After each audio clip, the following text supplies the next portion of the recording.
Friends ಎಲ್ಲರಿಗೂ ನಮಸ್ಕಾರ. ಸ್ಪರ್ಧಾ ಕರ್ನಾಟಕ ಅಕಾಡೆಮಿ ಶಿವಮೊಗ್ಗಕ್ಕೆ ಪ್ರೀತಿಯ ಸ್ವಾಗತ.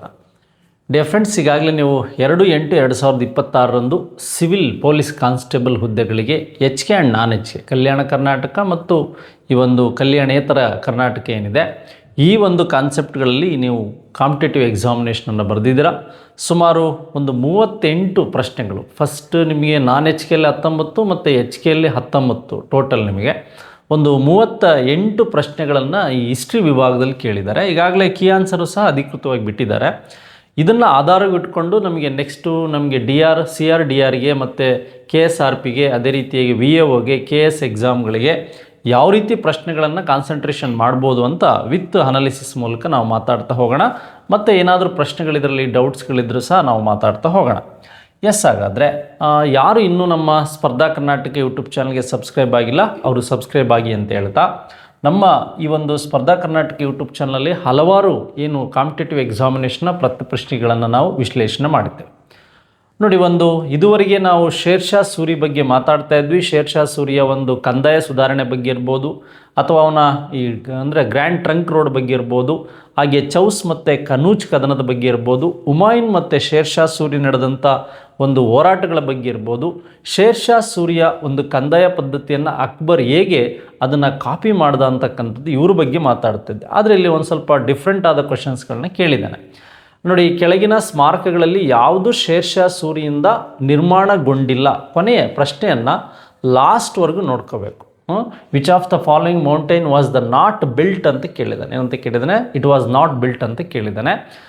ಯಾವುದು ಶೇರ್ ಶಾ ಸೂರಿಯಿಂದ ಆಗಿಲ್ಲ ಅಂತ ನೋಡಿ. ಆಲ್ಮೋಸ್ಟ್ ಎಕ್ಸಾಮಲ್ಲಿ ಬರೋದು ನಮಗೆ ಶೇರ್ ಶಾ ಸೂರಿಗೆ ಸಂಬಂಧಿಸಿದಂಥ ಈತ ಅಫ್ಘಾನ್ ಒಂದು ಮನೆತನ ಏನಿದೆ, ಈ ಅಫ್ಘಾನ್ ಮನೆತನ ಹುಮಾಯೂನ್ ಇವನ ನಡುವೆ ನೋಡಿ 1539ರಲ್ಲಿ ಒಂದು ಚೌಸ್ ಕದನ ಅಂತ ಆಯಿತು.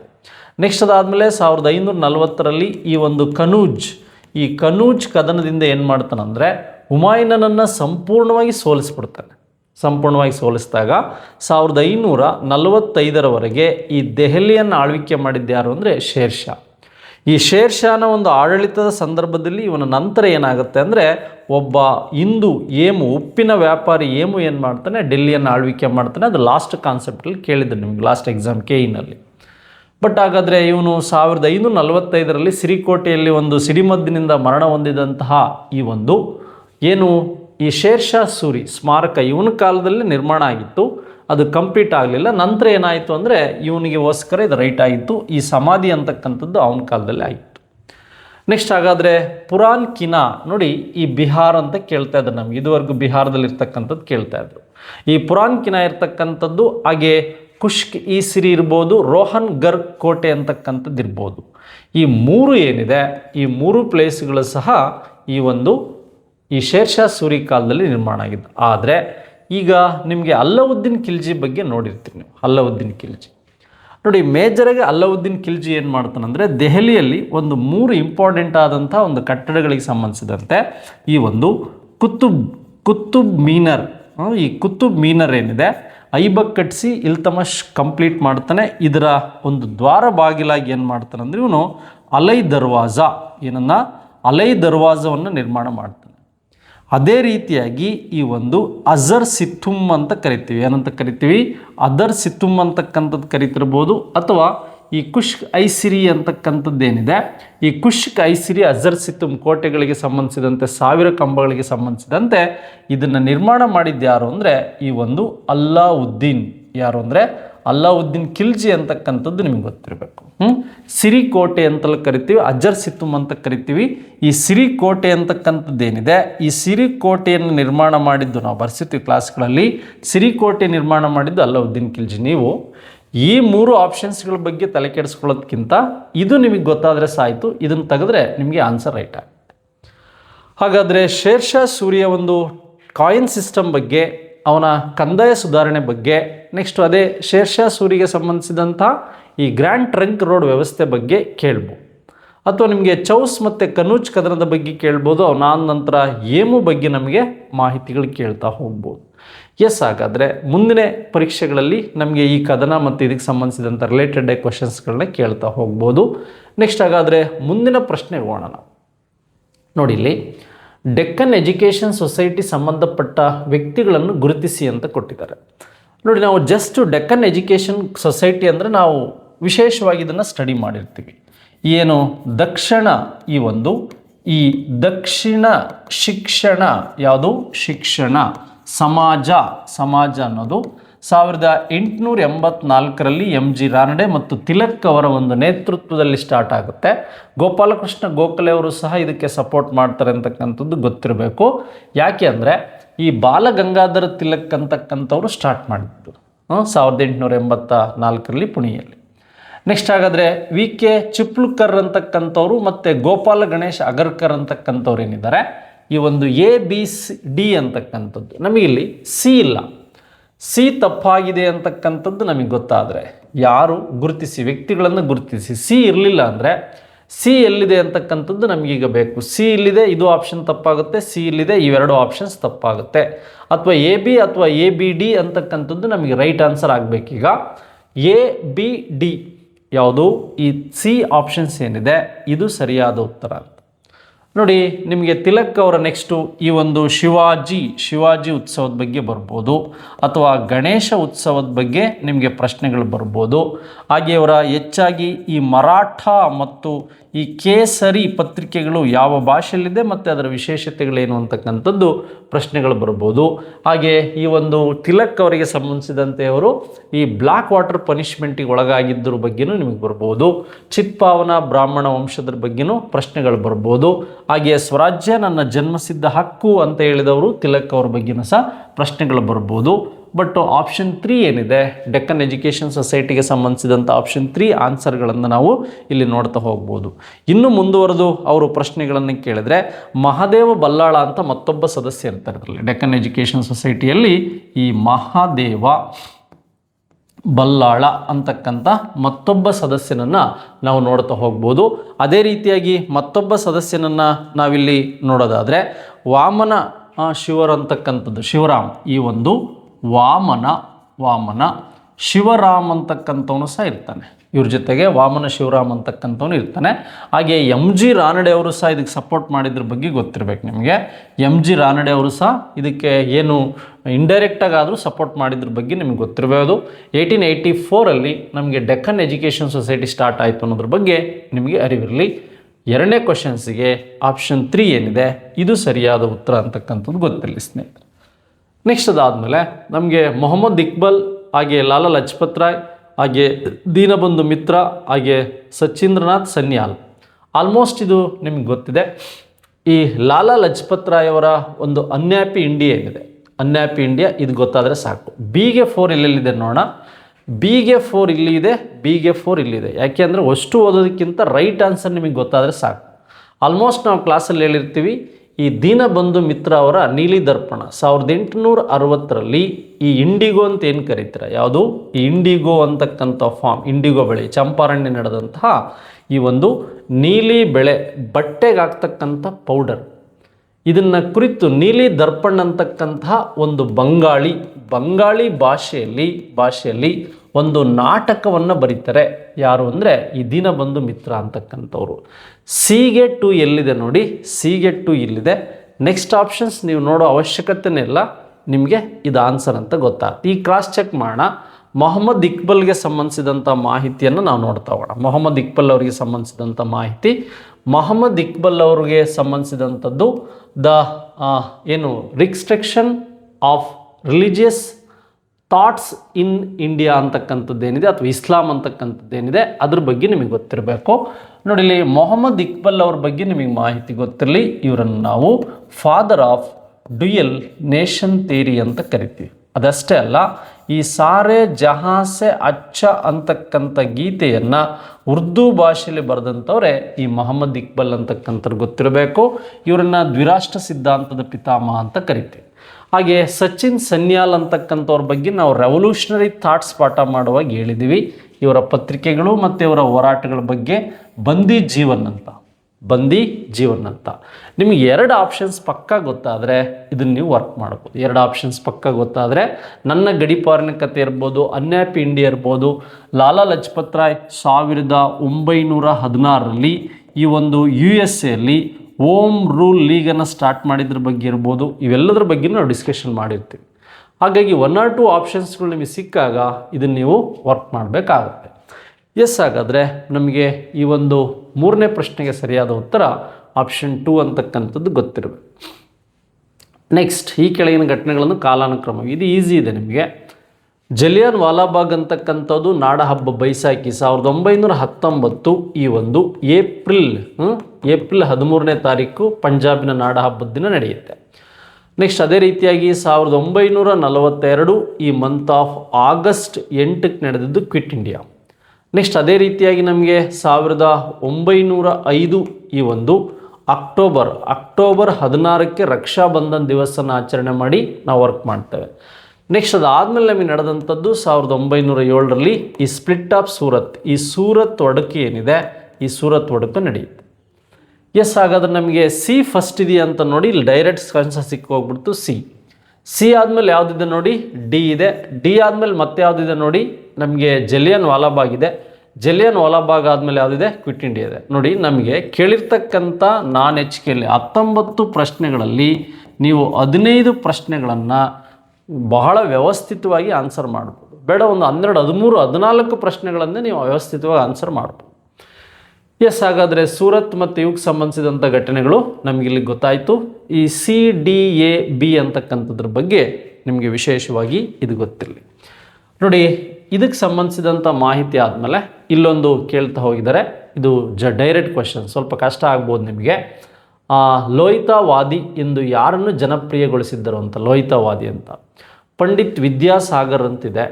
ಹಾಗೆ ಗೋಪಾಲ್ ಹರಿ ದೇಶಮುಖ್ ಅಂತಕ್ಕಂಥದ್ದಿದೆ. ಹಾಗೆ ರಾಜಾರಾಮ್ ಮೋಹನ್ ರಾಯ್ ಮತ್ತು ದಯಾನಂದ ಸರಸ್ವತಿ ಇವರಿಬ್ಬರ ಬಗ್ಗೆ ನೀವು ಚೆನ್ನಾಗಿ ಓದಿರ್ತೀರಿ. ಇವರಿಬ್ಬರು ಅಲ್ಲ ಅಂತ ಗೊತ್ತು, ಆ ಹೆಸರಿಂದ ಇವ್ರಿಗೆ ಕರೆಯಲ್ಲ ಅಂತ. ಎಸ್, ಹಾಗಾದರೆ ಪಂಡಿತ್ ವಿದ್ಯಾಸಾಗರ್ ಮತ್ತು ಈ ಗೋಪಾಲ್ ಹರಿ ದೇಶ್ಮುಖ್ ಅಂತ ಏನಿದ್ದಾರೆ, ಇವರಿಬ್ಬರಲ್ಲಿ ಯಾವುದು ಆನ್ಸರು ಅಂತ ಗೊತ್ತಾಗಬೇಕಾಗುತ್ತೆ ನಿಮಗೆ. ಇದಕ್ಕೆ ರೈಟ್ ಆನ್ಸರ್ ಯಾರು ಅಂದರೆ ಲೋಕಹಿತವಾದಿ ಅಂದರೆ ನಾವು ಇವ್ರಿಗೆ ಕರಿತಾ ಇದ್ವಿ ಗೋಪಾಲ್ ಹರಿ ದೇಶ್ಮುಖ್ ಅಂತ, ಗೋಪಾಲ್ ಹರಿ ದೇಶ್ಮುಖ್. ಹಾಗಾದರೆ ನಮಗೆ ನೆಕ್ಸ್ಟ್ ದಯಾನಂದ ಸರಸ್ವತಿ ಅವ್ರ ಬಗ್ಗೆ ಕೇಳ್ಬೋದು. 1875ರಲ್ಲಿ ಇವರು ಈ ಆರ್ಯ ಸೊಸೈಟಿ ಏನಿದೆ, ಆರ್ಯ ಸೊಸೈಟಿಯನ್ನು ಸ್ಟಾರ್ಟ್ ಮಾಡಿದ್ರ ಬಗ್ಗೆ ಕೇಳ್ಬೋದು. ಈಗ ಇವರ ಕೃತಿಯಾದಂಥ ಸತ್ಯಾರ್ಥ ಪ್ರಕಾಶನ ಯಾವ ಭಾಷೆಯಲ್ಲಿದೆ ಅಂತ ಕೇಳ್ಬೋದು. ನೋಡಿ, ದಯಾನಂದ ಸರಸ್ವತಿಯವರು ನಮಗೆ ಏನು ವಿಶೇಷವಾಗಿ ಇಂಡಿಯಾ ಫಾರ್ ದ ಇಂಡಿಯನ್ಸ್ ಅಂತ ಹೇಳಿದವರು, ಗೋ ಬ್ಯಾಕ್ ಟು ಸೈಮನ್ಸ್ ಅಂತಕ್ಕಂಥದ್ದು ಹೇಳಿದ್ರ ಬಗ್ಗೆ ನಮಗೆ ಮಾಹಿತಿಗಳು ಬೇಕು. ಇಂಡಿಯಾ ಫಾರ್ ದ ಇಂಡಿಯನ್ಸ್ ಅಂತ ಹೇಳಿದ್ರು, ಗೋ ಬ್ಯಾಕ್ ಟು ಸೈಮನ್ ಅಲ್ಲ. ವೇದಗಳಿಗಾಗಿ ಅಥವಾ ವೇದಗಳು ಭಾರತೀಯರಿಗಾಗಿ ಅಂತಕ್ಕಂಥದ್ದು ಗೋ ಬ್ಯಾಕ್ ಟು ವೇದಾಸ್ ಅಂತ ಹೇಳಿದವರು ಯಾರು ಅಂದರೆ ದಯಾನಂದ ಸರಸ್ವತಿ. ನೆಕ್ಸ್ಟು ಈ ಪ್ಯೂರ್ ಮೂಮೆಂಟ್ ಶುದ್ಧ ಚಳುವಳಿ, ಈ ಶುದ್ಧ ಚಳುವಳಿಯನ್ನು ಸ್ಟಾರ್ಟ್ ಮಾಡಿದವರು ಯಾರು ಅಂದರೆ ದಯಾನಂದ ಸರಸ್ವತಿ. ನೋಡಿ, ಇವ್ರನ್ನ ಮಾರ್ಟಿನ್ ಲೂಥರ್, ಇಂಡಿಯಾದ ಮಾರ್ಟಿನ್ ಲೂಥರ್ ಅಂತ ಕರಿತೀವಿ. ಮೂಲಶಂಕರ ಅನ್ನೋದು ಇವರ ಮೊದಲ ಹೆಸರು ಬಗ್ಗೆ ನಿಮಗೆ ಪೊಲೀಸಲ್ಲಿ ಕ್ವಶನ್ಸ್ ಬರುತ್ತೆ. ರಾಜಾರಾಮ್ ಮೋಹನ್ ರಾಯ್ ಬಗ್ಗೆ ನಿಮಗೆ ಗೊತ್ತಿರಬೇಕು. ರಾಜಾರಾಮ್ ಮೋಹನ್ ರಾಯ್ ಅವರನ್ನು ನಾವು ಫಾದರ್ ಆಫ್ ಮಾಡರ್ನ್ ಇಂಡಿಯಾ ಅಂತ ಕರಿತೀವಿ, ಇತಿಹಾಸದ ಆಧುನಿಕ ಪಿತಾಮಹ. ನೆಕ್ಸ್ಟು ಫಾದರ್ ಆಫ್ ಇವರನ್ನು ಇಂಡಿಯನ್ ರಿನೈಸೆನ್ಸ್ ಅಂತ ಕರಿತೀವಿ, ಪುನರುಜ್ಜೀವನದ ಪಿತಾಮಹ ಅಂತ ಕರಿತೀವಿ. ನೆಕ್ಸ್ಟು ರಾಜಾರಾಮ್ ಅವರನ್ನು ಅಂದರೆ ಫಾದರ್ ಆಫ್ ಇಂಡಿಯನ್ ರ್ಯಾಷನಾಲಿಟಿ ಅಂತ ಕರಿತೀವಿ, ವೈಚಾರಿಕತೆ ಪಿತಾಮಹ ಅಂತ ಕರಿತೀವಿ. ನೆಕ್ಸ್ಟು ಈ ರಾಜಾರಾಮ್ ಮೋಹನ್ ರಾಯ್ ಅವರನ್ನು ಫಾದರ್ ಆಫ್ ಬಂಗಾಳಿ ಲಿಟ್ರೇಚರ್, ಗದ್ಯ ಸಾಹಿತ್ಯದ ಪಿತಾಮಹ ಅಂತ ಕರಿತೀವಿ. ಎಸ್, ಹಾಗಾದರೆ ದಯಾನಂದ ಸರಸ್ವತಿ ಅವರಿಗೆ ಸಂಬಂಧಿಸಿದಂಥ ಪ್ರಶ್ನೆಗಳು ಮತ್ತು ರಾಜಾರಾಮ್ ಮೋಹನ್ ರಾಯ್ ಅವರಿಗೆ ಸಂಬಂಧಿಸಿದ ಪ್ರಶ್ನೆಗಳು ನೆಕ್ಸ್ಟ್ ಎಕ್ಸಾಮಲ್ಲಿ ಬರ್ಬೋದು. ರಾಂಗ್ ಆಪ್ಷನ್ಸ್ ಮೇಲೆ ಕ್ವಶನ್ ತೆಗೆಯೋ ಸಾಧ್ಯತೆ ಹೆಚ್ಚಾಗಿರುತ್ತೆ. ಕೀಪ್ ಯುವರ್ ಮೈಂಡ್, ನಿಮಗಿದು ಗೊತ್ತಿರಲಿ. ಎಸ್, ಅದಾದಮೇಲೆ ನಮಗೆ ನೋಡಿ, ಇಲ್ಲಿ ಒಂದು ಡಿಫ್ರೆಂಟ್ ಆದಂಥ ಪ್ರಶ್ನೆಯನ್ನು ಕೇಳಿದ್ದಾರೆ. ಈ ಕೆಳಗಿನ ಭಾರತ ಯಾವ ಸ್ಥಳದಲ್ಲಿ ರೋಮನ್ ಈ ಅಗಸ್ಟನ್ ಅಥವಾ ಅಗಸ್ಟೀಸನ ಒಂದು ದೇವಾಲಯ, ಅಗಸ್ಟೀಸ್ ನೋಡಿ, ರೋಮನ್ ಅಗಸ್ಟೀಸನ ದೇವಾಲಯವನ್ನು ನಿರ್ಮಿಸಲಾಯಿತು ಅಂತಕ್ಕಂಥದ್ದು. ನೋಡಿ, ಪಾಟಲಿಪುತ್ರದ ಬಗ್ಗೆ ನಿಮಗೆ ಗೊತ್ತಿದೆ. ಇದು ಪಾಟಲಿಪುತ್ರ ಅಂತಕ್ಕಂಥದ್ದು ಬಿಹಾರ, ಈಗಿನ ಪಾಟ್ನಾ. ಇದು ಆಲ್ಮೋಸ್ಟ್ ನಿಮಗೆ ಈ ಒಂದು ಮೌರ್ಯರ ಕಾಲದ ಕ್ಯಾಪಿಟಲ್ ಸಿಟಿ ಆಗಿತ್ತು. ನೆಕ್ಸ್ಟ್ ಇದು ಈ ಗುಪ್ತರ ಕಾಲದಲ್ಲೂ ಕ್ಯಾಪಿಟಲ್ ಸಿಟಿ ಆಗಿತ್ತು. ಬಾದಾಮಿ ನಿಮಗೆ ಬಾದಾಮಿ ಚಾಲುಕ್ಯರ ಕಾಲದಲ್ಲಿ ಕ್ಯಾಪಿಟಲ್ ಸಿಟಿ ಆಗಿತ್ತು, ಬಾಗಲಕೋಟೆಯಲ್ಲಿದೆ. ಹಳೆಬೀಡು ನಿಮಗೆ ಮೇಜರಾಗಿ ಹಾಸನದಲ್ಲಿದೆ, ಹೊಯ್ಸಳರ ಕಾಲದಲ್ಲಿ ರಾಜಧಾನಿ ಆಗಿತ್ತು. ಹಾಗಾದರೆ ಮಜ್ರೀಸ್ ಅಂತಕ್ಕಂಥದ್ದೇನಿದೆ, ಮಜ್ರೀಸ್ ನೋಡಿ, ಈ ಕೇರಳದಲ್ಲಿರ್ತಕ್ಕಂಥ ಮಜ್ರೀಸಲ್ಲಿ ಏನಾಗುತ್ತೆ, ಈ ಒಂದು ಅಗಸ್ಟೀಸ್ ದೇವಾಲಯವನ್ನು ನಿರ್ಮಿಸಲಾಗುತ್ತೆ. ಭಾರತದಲ್ಲಿ ಅಗಸ್ಟೀಸ್ ದೇವಾಲಯ ಮಜ್ರೀಸ್ ದಿ ಪ್ಲೇಸ್ ಎಲ್ಲಿದೆ ಅಂದರೆ ಕೇರಳದಲ್ಲಿದೆ. ನೋಡಿ, ಭಾರತದಲ್ಲಿ ಯಾವ ಸ್ಥಳದಲ್ಲಿ ನೆಕ್ಸ್ಟ್ ಕೇಳ್ಬೋದು, ಮಜರೀಸ್ ಅಂತಕ್ಕಂಥದ್ದು ಯಾವ ಸ್ಟೇಟಲ್ಲಿ ಬರುತ್ತೆ ಅಂದರೆ ಕೇರಳ ಅಂತ ಗೊತ್ತಿರಬೇಕು. ಮಜರೀಸ್ ಅನ್ನೋದು ಎಲ್ಲಿ ಬರುತ್ತೆ ಅಂದರೆ ಕೇರಳ ಅಂತ ಗೊತ್ತಿರಬೇಕು. ಹಾಗಾಗಿ ಇದ್ರ ಬಗ್ಗೆನೂ ಸಹ ನಿಮಗೆ ಮಾಹಿತಿ ಇರಲಿ. ಎಸ್, ಹಾಗಾದರೆ ಮುಂದಿನ ಪ್ರಶ್ನೆ ನಾವು ಮಾತಾಡೋದಾದರೆ ನೋಡಿ, ಈ ರೀತಿಯಾಗಿ ಇಂಡೋ ಇಸ್ಲಾಮಿಕ್ ಮತ್ತು ಈ ಒಂದು ಗೋತಿಕ್ ಶೈಲಿ ಮತ್ತು ಆಧುನಿಕ ಶೈಲಿ ಮತ್ತು ದ್ರಾವಿಡ ಶೈಲಿ, ಇವು ಎರಡರ ಬಗ್ಗೆ ಅಂತೂ ತುಂಬ ಚೆನ್ನಾಗಿ ಕ್ಲಾಸ್ ಮಾಡಿರ್ತೀವಿ. ಅದು ಇಂಡೋ ಇಸ್ಲಾಮಿಕ್ ಮತ್ತು ದ್ರಾವಿಡ ಶೈಲಿ. ವಿಜಯನಗರ ಡೈನೆಸ್ಟಿ ಕಾಲದಲ್ಲಿ ನಿರ್ಮಾಣ ಆಗಿದ್ದೇ ಈ ಶೃಂಗೇರಿಯ ಒಂದು ಶಾರದಾಂಬ ದೇವಾಲಯಕ್ಕೆ ಸಂಬಂಧಿಸಿದಂತೆ, ಮತ್ತು ಕಮಲ ಮಹಲ್ ನೋಡಿ, ರಾಣಿಯರ ಒಂದು ಮಹಲ್ ಏನಿದೆ ಹಂಪಿಯಲ್ಲಿ, ಇದ್ರ ಬಗ್ಗೆನೂ ಸಹ ನಾವು ಹೇಳಿ. ಆಲ್ಮೋಸ್ಟ್ ವಿಜಯನಗರ ಕಾಲದಲ್ಲಿ ಹೆಚ್ಚಾಗಿ ನಮಗೆ ದ್ರಾವಿಡ ಶೈಲಿ ಇತ್ತು. ಆದರೆ ಈ ಕಮಲ ಮಹಲ್, ಲೋಟಸ್ ಮಹಲ್ ಅಂತ ಏನಿದೆ, ಈ ಲೋಟಸ್ ಮಹಲ್ ಅಂತಕ್ಕಂಥದ್ದು ವಿಶೇಷವಾಗಿ ಇಂಡೋ ಇಸ್ಲಾಮಿಕ್ ಸ್ಟೈಲಲ್ಲಿದೆ ಅಂತ ಹೇಳಿದ್ವಿ. ಇಂಡೋ ಇಸ್ಲಾಮಿಕ್ ನೋಡಿ, ಈ ಒಂದು ಕಮಾನುಗಳಿರ್ಬೋದು, ಹಾಗೆ ನಿಮಗೆ ಈ ಒಂದು ಗೋಲ್ ಗುಂಬಾಜ್ಗಳಿರ್ಬೋದು, ಹಾಗೆ ನಿಮಗೆ ಆರ್ಚ್ಗಳಿರ್ಬೋದು ನೋಡಿ, ಈ ರೀತಿಯಾದಂತಹ ಒಂದು ಅಂಶಗಳನ್ನು ಒಳಗೊಂಡಿರ್ತಕ್ಕಂಥದ್ದು ಇಂಡೋ ಇಸ್ಲಾಮಿಕ್. ನೆಕ್ಸ್ಟ್ ಹಾಗಾದರೆ ಕಮಲ ಮಹಲ್ ಅಂತಕ್ಕಂಥದ್ದು ಡಿಗೆ 3 ಎಲ್ಲಿದೆ ಅಂದರೆ ಇಲ್ಲಿ ಒಂದೇ ಕಡೆ ಇದೆ, ಆನ್ಸರ್ ಸಿಕ್ಕೋಯ್ತು. ಇಲ್ಲ ನೀವು ಹಾಗೆ ಏನೂ ಗೊತ್ತಿಲ್ಲದೆ ಗೆಸ್ ಮಾಡೋದಾದರೆ ಇಲ್ಲಿ ದೇವಾಲಯ ಇರೋದು ಒಂದೇ, ಅದು ದ್ರಾವಿಡ ಶೈಲಿ. ನಿಮಗೆ ಬಿಗೆ 1 ಎಲ್ಲಿದೆ ಅಂತ ನೋಡಿ, ಬಿಗೆ 1 ಇರೋದು ಇಲ್ಲೇ. ಭಾಳ ಯೋಚನೆ ಮಾಡೋಂಗಿಲ್ಲ. ಬಿಗೆ ಅಂದರೆ ದ್ರಾವಿಡ ಶೈಲಿ ಆಲ್ಮೋಸ್ಟ್ ಟೆಂಪಲ್ ನೋಡಿ. ಹಾಗಾದರೆ ನಮಗೆ ಎಗೆ 4 gothic style, central college Bengaluru ಇರ್ಬೋದು. ವಿಶೇಷವಾಗಿ ನಾವು ಹೇಳಿರ್ತೀವಿ ಈ ಮೈಸೂರು ಅರಮನೆ ಅಥವಾ ದಿವಾನ್ಸ್ ಮತ್ತು ಮೈಸೂರು ಒಡೆಯರ ಕಾಲದಲ್ಲಿ ನಿಮಗೆ ಕಮಿಷನರ್ ಆಡಳಿತ ಮತ್ತು ಇವು ಸ್ಟಾರ್ಟ್ ಆದಾಗ ಏನಾಯ್ತು ಅಂದರೆ ಗಾತಿಕ್ ಸ್ಟೈಲ್ ಅಂತ ನೋಡಿ. ಇಂಡೋ ಇಸ್ಲಾಮಿಕ್ ಶೈಲಿ ಅಂದರೆ ನಾನು ಹೇಳಿದ್ದೀನಿ 12ನೇ ಶತಮಾನದಿಂದ 18ನೇ ಶತಮಾನದವರೆಗೆ ದೆಹಲಿ ಮತ್ತು ಮೊಘಲ್ ಕಾಲದಲ್ಲಿ ಈ ಒಂದು ಕಮಾನ್ಗಳಿರ್ಬೋದು, ಆರ್ಚ್ಗಳಿರ್ಬೋದು, ದರ್ಗಾಗಳಿರ್ಬೋದು, ಗುಂಬಾಜ್ಗಳಿರ್ಬೋದು, ಇವೆಲ್ಲ ಬಂದಿದ್ದೆಲ್ಲಿ ಅಂದರೆ ಇಂಡೋ ಇಸ್ಲಾಮಿಕ್ ಸ್ಟೈಲಲ್ಲಿ. ಗಾತಿಕ್ ಸ್ಟೈಲಲ್ಲಿ ಇರ್ತಕ್ಕಂಥದ್ದೇ ಮೈಸೂರು ಅರಮನೆ. ಈ ಗಾತಿಕ್ ಅಂತಕ್ಕಂಥದ್ದು ಯುರೋಪಿನ ರೋಮ್ ಮತ್ತು ಈ ಚರ್ಚ್ ಮಾದರಿಯಲ್ಲಿ ನಿರ್ಮಾಣ ಆಗುತ್ತೆ. ಮೈಸೂರು ಅರಮನೆಯ ಕೆಲವು ಕಂಬಗಳೇನಿದೆ ಚರ್ಚ್ ಮಾದರಿಯಲ್ಲಿದೆ. ಹಾಗಾಗಿ ಈ ಚರ್ಚ್ ಮಾದರಿಯಲ್ಲಿರ್ತಕ್ಕಂಥದ್ದೇ ಸೆಂಟ್ರಲ್ ಕಾಲೇಜ್, ಮೈಸೂರು ಅರಮನೆ, ಕಮಲ್ ಮಹಲ್. ಇಲ್ಲಿ 4 ಕಾನ್ಸೆಪ್ಟ್ ಬಗ್ಗೆ ಅಂತೂ ತುಂಬ ಚೆನ್ನಾಗಿ ಕ್ಲಾಸ್ ಮಾಡಿದ್ದೀವಿ. ವಾಣಿ ವಿಲಾಸ ಆಸ್ಪತ್ರೆ ಅದು ಹೇಳಿಲ್ಲ. ಈಗ ನಮಗೆ ಸಿಗೆ 2 ಇಲ್ಲಿದೆ ಅಂದರೆ ಈ ಆಧುನಿಕ ಶೈಲಿ ಕಾಮನ್ನು ನೀವು ಗೆಸ್ ಮಾಡ್ಬೋದು. ಹಾಗಾಗಿ ಈ ಒಂದು ಆಪ್ಷನ್ 4 ಏನಿದೆ ಇದು ಸರಿಯಾದ ಉತ್ತರ. ನಿಮ್ಗೆ ಯಾವುದಾದ್ರೂ 2 ಅಥವಾ 1 ಆಪ್ಷನ್ ಪರ್ಟಿಕ್ಯುಲರಾಗಿ ಓದಿ ಗೊತ್ತಾಗಿದ್ದರೆ you can attend the exam or question paper. ನೀವು KE ಆಗಿರಲಿ, KPSC ಆಗಿರಲಿ, ಯಾವುದೇ ರೀತಿಯಾದಂಥ ಅಂಶಗಳನ್ನು ಗೊತ್ತಿರಬೇಕು. ಈ ಗಾತಿಕ್ ಸ್ಟೈಲ್ ಅಂದರೆ ಚರ್ಚ್ ಮಾದರಿ, ಆಧುನಿಕ ಮಾದರಿ ಅಂದರೆ ನಿಮಗೆ 19 ಮತ್ತು 20ನೇ ಶತಮಾನದಲ್ಲಿ ಭಾರತದಲ್ಲಿ ಡೆವಲಪ್ ಆಗಿದ್ದೇ ಗಾತಿಕ್ ಅಥವಾ ಇಂಡೋ ಸಾರ್ಸೋನಿಕ್ ಅಂತ ಕರಿತೀವಿ. ಇಂಡೋ ಇಸ್ಲಾಮಿಕ್ ಅಂದರೆ ಬೇರೆ, ಇಂಡೋ ಸಾರ್ಸೋನಿಕ್ ಅಂದರೆ ಬಂದೆ. ಇಂಡೋ ಸಾರ್ಸೋನಿಕ್ಕಲ್ಲಿ ಬರೋದೆ ಗಾತಿಕ್ ಸ್ಟೈಲ್ ನೋಡಿ. ದ್ರಾವಿಡ ಶೈಲಿ ಅಂದರೆ ನಕ್ಷತ್ರದಾಕಾರದ ಗರ್ಭಗುಡಿಯ ಒಂದು ವ್ಯವಸ್ಥೆಯನ್ನೇನು ಹೊಂದಿರುತ್ತೆ ಅದು ದ್ರಾವಿಡ ಶೈಲಿ. ಹೊಯ್ಸಳ ಶೈಲಿ ಅಂದರೆ ನಿಮಗೆ ಗೊತ್ತಿದೆ 7 ಅಥವಾ 5-6 ಅಡಿ ಜಗಲಿಯ ಮೇಲೆ ದೇವಾಲಯಗಳಿರುತ್ತೆ, ಒಂದಕ್ಕಿಂತ ಹೆಚ್ಚು ಗರ್ಭಗುಡಿಗಳಿರುತ್ತೆ. ಬಾದಾಮಿಯಲ್ಲಿ ಇರ್ತಕ್ಕಂಥದ್ದೆಲ್ಲ ನಿಮಗೆ ಕೆಂಪು ಕಲ್ಲಿನ ದೇವಾಲಯಗಳ ಬಗ್ಗೆನೂ ಮಾಹಿತಿ ಬೇಕು. ಹಾಗಾದರೆ 7ನೇ ಪ್ರಶ್ನೆಗೆ ಸರಿಯಾದ ಉತ್ತರ 4 ಅಂತ ಗೊತ್ತಿರಲಿ. ನೀವು ಪ್ರಶ್ನೆ ದೊಡ್ಡದಿದೆ ಅಂತ ಭಯಪಡೋದು ಬೇಡ. ಪ್ರಶ್ನೆಗೆ ಯಾವುದಾದ್ರೂ 1 ಆಪ್ಷನ್ಸ್ ಕೊಟ್ಟಾದರೆ ಸಾಕು. ನೋಡಿ, ಇಲ್ಲಿ ಇದನ್ನು ಕ್ಲಾಸಲ್ಲಿ ಹೇಳಿರ್ತೀವಿ ನಾವು ಆಲ್ಮೋಸ್ಟ್ ಏನೇನು ಕಾರಣಗಳಿಂದ ಇದು ಆಯಿತು ಅಂತ.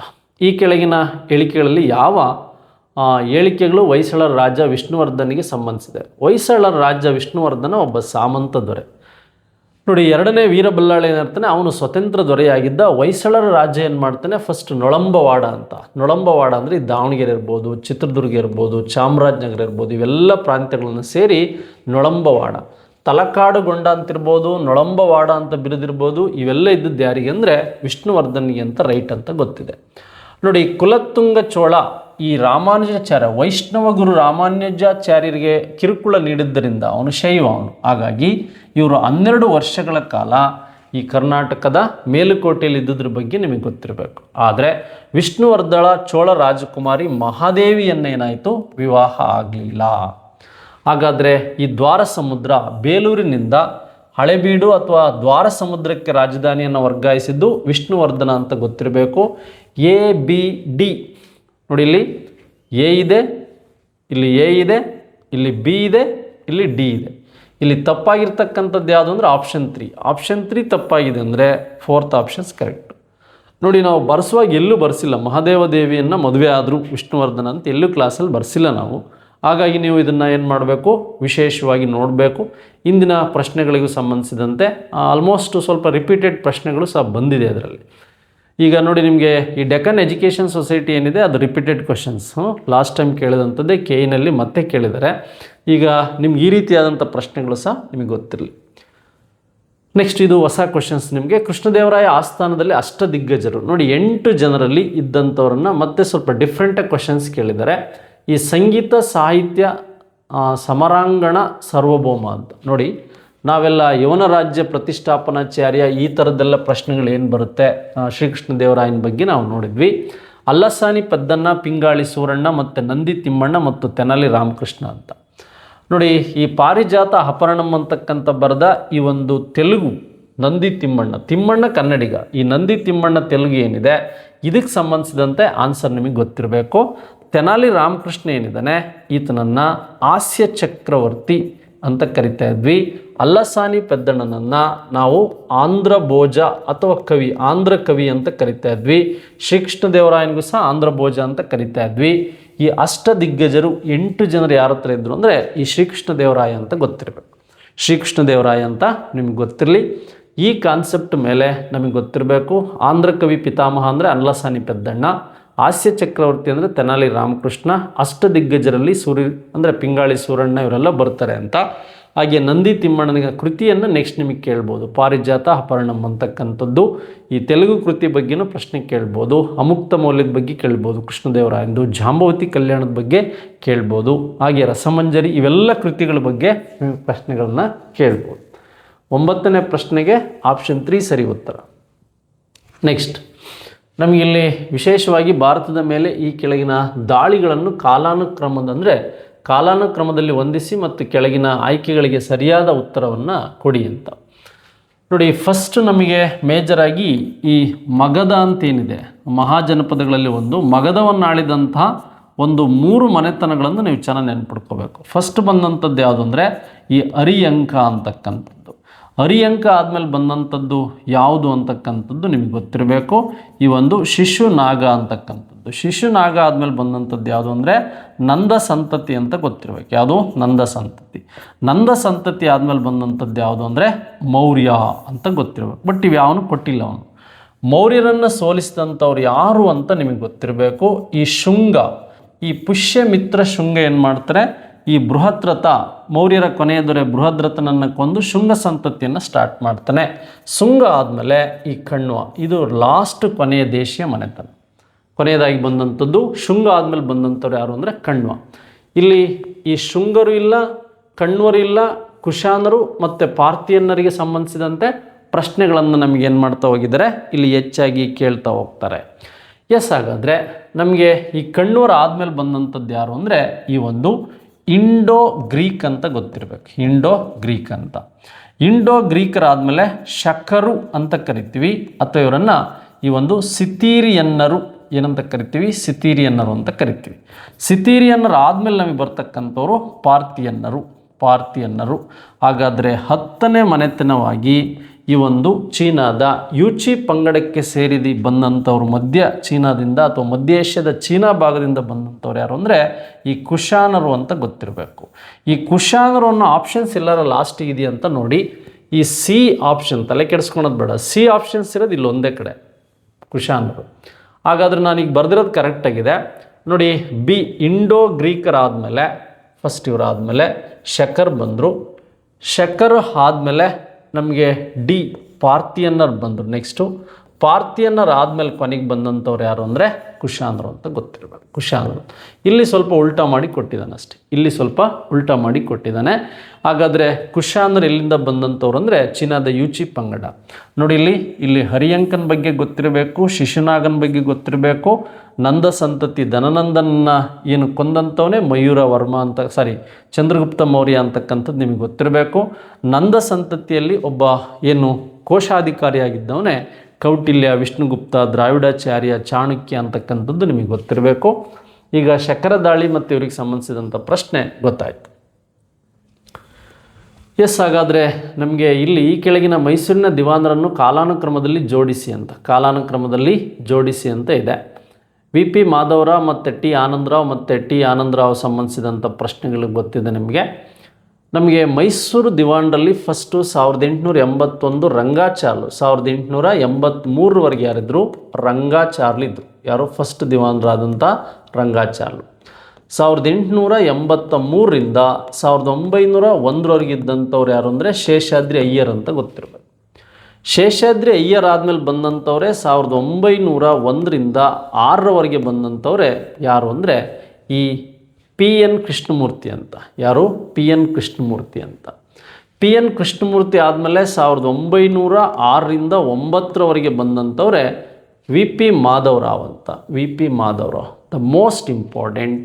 ನಮಗೆ 1909ರಿಂದ 12ರವರೆಗೆ ಇದ್ದಂಥವ್ರು ಯಾರು ಅಂದರೆ ಟಿ ಆನಂದರಾವ್. ನೋಡಿ, ಈ ಟಿ ಆನಂದರಾವ್ ಕಾಲದಲ್ಲೇ 1911ರಲ್ಲಿ KRS ನಿರ್ಮಾಣ ಆಗಿದ್ದು, 1911ರಲ್ಲಿ ನಿಮ್ಮ ಆಧುನಿಕ ಮೈಸೂರು ಪ್ಯಾಲೇಸ್ ಅಂಬಾವಿಲಾಸ ಅಂತಕ್ಕಂಥ ಅರಮನೆ ನಿರ್ಮಾಣ ಆಗಿತ್ತು. ಇವರಾದ ಮೇಲೆ 1912ರಿಂದ 18ರವರೆಗೆ 6 ವರ್ಷ ಸರ್ ಎಂ ವಿಶ್ವೇಶ್ವರಯ್ಯನವರಿದ್ದರು. ಅವರು ಮಿಲ್ಲರ್ ಸಮಿತಿಯನ್ನು ವಿರೋಧಿಸಿ ರಾಜೀನಾಮೆ ಕೊಟ್ಟಿದ್ದರಿಂದ ಮತ್ತೆ 1918ರಿಂದ 22ರವರೆಗೆ ಯಾರು ಬಂದರು? ಕಾಂತರಾಜ್ ಅರಸು ಅವರು ಬ್ರಾಹ್ಮಣೇತರ ದಿವಾನರು ಬಂದರು ಅಂತ. ನೋಡಿ, ನಮಗೆ ಟಿ ಆನಂದರಾವ್ ಕಾಲದಲ್ಲಾದಂಥ 2 ಮೇಜರ್ ಚೀಫ್ ಇಂಜಿನಿಯರ್ ಆಗಿದ್ದರು ವಿಶ್ವೇಶ್ವರಯ್ಯ, ಬಟ್ ದಿವಾನರಾಗಿರಲಿಲ್ಲ. ನಮಗೆ ಕರ್ನಾಟಕ ಕೃಷ್ಣರಾಜ ಸಾಗರ ನಿರ್ಮಾಣ ಆಗಿದ್ದು ಮಂಡ್ಯದ ಕನ್ನಂಬಾಡಿಯಲ್ಲಿ ಅಂತ ನಿಮಗೆ ಗೊತ್ತಿರಬೇಕು. ಆಪ್ಷನ್ ಸಿ ದಿವಾನ್ಸ್ ಬಗ್ಗೆ ಕೇಳ್ತಾನೆ. ಲಾಸ್ಟು ವಿಶ್ವೇಶ್ವರಯ್ಯನವರು ಯಾಕೆ ರಾಜೀನಾಮೆ ಕೊಟ್ಟರು ಅಂತ ಕೇಳಿದ್ದೆ ಕೆಇನಲ್ಲಿ. ಈ ಸಾರಿ ಈ ಪ್ರಶ್ನೆಯನ್ನು ಕೇಳಿದ್ದಾರೆ. ನೆಕ್ಸ್ಟ್ ಇದಾದಮೇಲೆ ಕೆಳಗಿನ ಹೇಳಿಕೆಗಳನ್ನು ಪರಿಗಣಿಸಿ. ನೋಡಿ, ಕನ್ಸಿಡರ್ ದ ಫಾಲೋಯಿಂಗ್ ಸ್ಟೇಟ್ಮೆಂಟ್ಸ್ ಅಂತಿದೆ. ನೋಡಿ, ಈ ಥರ ಕೊಟ್ಟಾಗ ಸ್ವಲ್ಪ ನೀವು ಯೋಚನೆ ಮಾಡಿ ಇದನ್ನು ಬರೀಬೇಕಾಗುತ್ತೆ. ಸ್ವಲ್ಪ PC ಲೆವೆಲ್ಗಿಂತ ನೆಕ್ಸ್ಟು ನಿಮಗೆ ಕೆಸೆಟ್ NET ಲೆವೆಲಿನ ಪ್ರಶ್ನೆಗಳು ಬಂದಿದೆ. 1857ರಲ್ಲಿ ಈ ದಂಗೆ, ಪ್ರಥಮ ಸ್ವತಂತ್ರ ಸಂಗ್ರಾಮ, ಭಾರತೀಯ ದಂಗೆ, ಸೈನಿಕರು ಕೆಳಮಟ್ಟದ ಯುದ್ಧೋಪಕರಣವನ್ನು ಹೊಂದಿದ್ದರು. ನೋಡಿ, ಇಲ್ಲಿ ಒಂದು ಗಮನದಲ್ಲಿ ಇಟ್ಕೋಬೇಕು ನೀವು. ಭಾರತೀಯ ಸೈನಿಕರು ಅಂತ ಕೇಳಿದಾನೆ, ಬ್ರಿಟಿಷ್ ಸೈನಿಕರು ಅಂತ ಕೊಟ್ಟಿಲ್ಲ ಅವನು. ಭಾರತೀಯ ಸೈನಿಕರು ಬ್ರಿಟಿಷರ ವಿರುದ್ಧ ಹೋರಾಡಿದಂಥವ್ರೆ ಭಾರತೀಯ ಸೈನಿಕರು. ಬ್ರಿಟಿಷ್ ಸೇನೆಯಲ್ಲಿದ್ದಂಥವ್ರೆ ಅವ್ರು, ಬಟ್ ಹೊರಗೆ ಬಂದರು. ಈ ಮಂಗಲ್ ಪಾಂಡೆ ಅವರೆಲ್ಲ ಇರ್ಬೋದು, ಹೊರಗೆ ಬಂದರು. ಹಾಗಾಗಿ ಅವರು ಎನ್ಫೀಲ್ಡ್ ಬಂದೂಕುಗಳನ್ನು ಬಳಸ್ತಾ ಇದ್ರು, ಬಟ್ ಇವ್ರ ಕೈಲಿ ಬಳಸೋಕ್ಕಾಗ್ತಾ ಇರಲಿಲ್ಲ. ಹಾಗಾಗಿ ಫಸ್ಟ್ ಸ್ಟೇಟ್ಮೆಂಟ್ ಸಹ ರೆಡಿ ಇದೆ. ಬ್ರಿಟಿಷ್ ಸೈನಿಕರಲ್ಲ, ಅವರು ಭಾರತೀಯ ಸೈನಿಕರು. ಹಾಗಾದರೆ ಬ್ರಿಟಿಷರು ಭಾರತಕ್ಕೆ ಅಪಾರ ಪ್ರಮಾಣದಲ್ಲಿ ಜನರು, ಹಣ ಮತ್ತು ಶಸ್ತ್ರಾಸ್ತ್ರಗಳನ್ನು ಕಳಿಸಬೇಕಾಯಿತು. ಬ್ರಿಟಿಷರು ಭಾರತಕ್ಕೆ ಅಪಾರ ಪ್ರಮಾಣದಲ್ಲಿ ಕಳಿಸ್ಬೇಕಾಯಿತು. ಅದಿಲ್ಲ ಅಂದರೆ ಯುದ್ಧ ಏನಾಗ್ತಾ ಇತ್ತು ಅಂದರೆ ನಮಗೆ ವಿಶೇಷವಾಗಿ ಗೊತ್ತಿತ್ತು ಅಂತಕ್ಕಂಥದ್ದು. ಹಾಗಾಗಿ ಇಲ್ಲಿ ಹೇಳಿಕೆ 1 ಮತ್ತು 2 ಎರಡೂ ಸರಿ ಇದೆ. ಆದರೆ ಸ್ಟೇಟ್ಮೆಂಟ್ 2ನೇ ಹೇಳಿಕೆಗೆ 1ನೇ ಹೇಳಿಕೆ ಸರಿಯಾದ ಉತ್ತರ ಅಲ್ಲ ಅಂತ ನಿಮಗೆ ಗೊತ್ತಿರಬೇಕು. ಇದು 1ನೇ ಹೇಳಿಕೆ ಸರಿಯಾದ ಉತ್ತರ ಅಲ್ಲ ಅಂತಕ್ಕಂಥದ್ದು ನಿಮಗೆ ಗೊತ್ತಿರಬೇಕು. ಇಲ್ಲೇನಾದರೂ ಭಾರತೀಯ ಸೈನಿಕರು ಅಂತ ಕೇಳೋದು ಬದಲಾಗಿ ಬ್ರಿಟಿಷ್ ಸೈನಿಕರು ಅಂತ ಕೇಳಿದರೆ ಏನಾಗ್ತಾ ಇತ್ತು? ಈ ಸ್ಟೇಟ್ಮೆಂಟಿಗೆ ಸಂಬಂಧಿಸಿದಂಥ ಅಂಶಗಳು ಸರಿ ಆಗ್ತಾ ಇತ್ತು ಅಂತ. ಅಂದರೆ ಬೇರೆದು ಮೊದಲು 4ನೇ ಸರಿ ಆಗ್ತಾ ಇತ್ತು. ಹೇಳಿಕೆ ತಪ್ಪಾಗೋದು, ಹಾಗೆ ಹೇಳಿಕೆ 2ನೇ ಹೇಳಿಕೆ ಸರಿಯಾಗೋದು ಅಂತ. ಎಸ್, ಈ ಪ್ರಶ್ನೆ ಆದಮೇಲೆ ಮತ್ತೆ ಸ್ಟೇಟ್ಮೆಂಟ್. ರಣಜಿತ್ ಸಿಂಗ್ ಅವರು ನಿರಂಕುಶ ಪ್ರಭುವಾಗಿದ್ದ ಕಾರಣ ಸಿಖ್ಖರು ಇಂಗ್ಲೀಷರ ವಿರುದ್ಧ ಸೋತರು. ನೋಡಿ, ಇಲ್ಲಿ ರಣಜಿತ್ ಸಿಂಗ್ನ ಹೆಂಡತಿ ರಾಣಿ ಜಿಂದಾಲ್. ರಣಜಿತ್ ಸಿಂಗ್ ಮತ್ತು ಜಿಂದಾಲ್ನ ಒಂದು ಮಗ ಯಾರು ಅಂದರೆ ದುಲೀಪ್ ಸಿಂಗ್. ಬ್ರಿಟಿಷರಿಗೆ ಕೊಹಿನೂರ್ ಡೈಮಂಡನ್ನು ಕೊಟ್ಟವನು. ಅಫ್ಘಾನನ್ನು ಗೆದ್ದು ಅಲ್ಲಿಂದ ಕೊಹಿನೂರ್ ಹುಂಜ ತಂದವನು ಯಾರು ಅಂದರೆ ರಣಜಿತ್ ಸಿಂಗ್ ಅಂತ ಗೊತ್ತಿರಬೇಕು.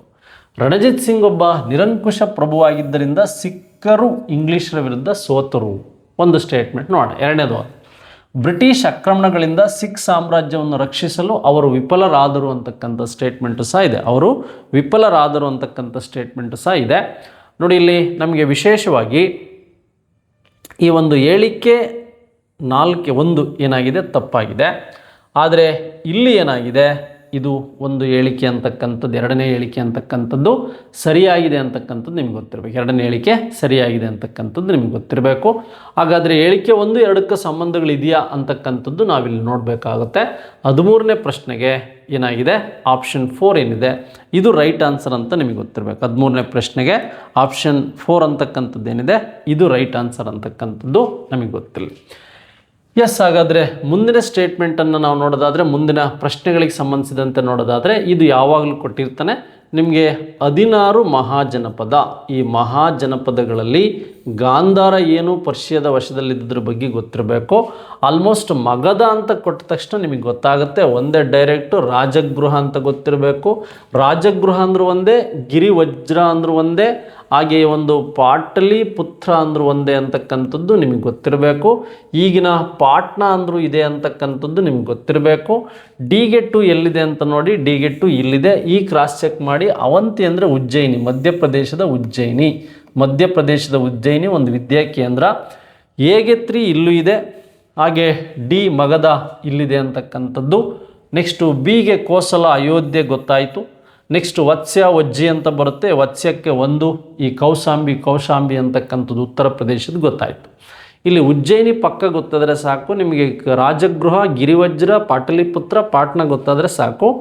ಆಪ್ಷನ್ 3 ಏನಿದೆ ಇದು ಸರಿಯಾದ ಉತ್ತರ ಅಂತ ಗೊತ್ತಿರಬೇಕು. ಆಪ್ಷನ್ 3 ಏನಿದೆ ಇದು ಸರಿಯಾದ ಉತ್ತರ ಅಂತಕ್ಕಂಥದ್ದು ನಿಮಗೆ ಗೊತ್ತಿದ್ದರೆ ಸಾಕು. ಎಸ್, ಹಾಗಾದರೆ ಇಲ್ಲಿ ನಾವೀಗ ಈ ಪ್ರಶ್ನೆಗೆ ಆಪ್ಷನ್ 3 ಸರಿಯಾದ ಉತ್ತರದ ಬಗ್ಗೆ ನಾವು ಮಾತಾಡಿದ್ವಿ. 14ನೇ ಪ್ರಶ್ನೆ. ನೆಕ್ಸ್ಟ್ ಇದಾದಮೇಲೆ ನಮಗೆ 15ನೇ ಪ್ರಶ್ನೆ, ಯಾವ ಋಗ್ವೇದ ಕಾಲದಲ್ಲಿ ಪ್ರಮುಖ ದೇವತೆ ಅಲ್ಲ ಅಂತಕ್ಕಂಥದ್ದು ಕೊಟ್ಟಿದ್ದಾರೆ. ಇದು direct answer, already questions repeat ಆಗಿದೆ. ಋಗ್ವೇದ ಅಂದರೆ ಪ್ರಾಚೀನ, ಅಂದರೆ ಈ ಮನುಕುಲದ ಪ್ರಾಚೀನ ಗ್ರಂಥ ಅಂತ ಹೇಳಿದವರು ಯಾರು ಅಂದರೆ ಈ ಒಂದು ಮ್ಯಾಕ್ಸ್ ಮುಲ್ಲರ್ ಅಂತಕ್ಕಂಥದ್ದು ಗೊತ್ತಿರಬೇಕು. ಈತ ಜರ್ಮನಿಯ ಒಬ್ಬ ಲಿಂಗ್ವಿಸ್ಟಿಕ್ ಭಾಷಾ ತಜ್ಞ ಅಂತ ಗೊತ್ತಿರಲಿ.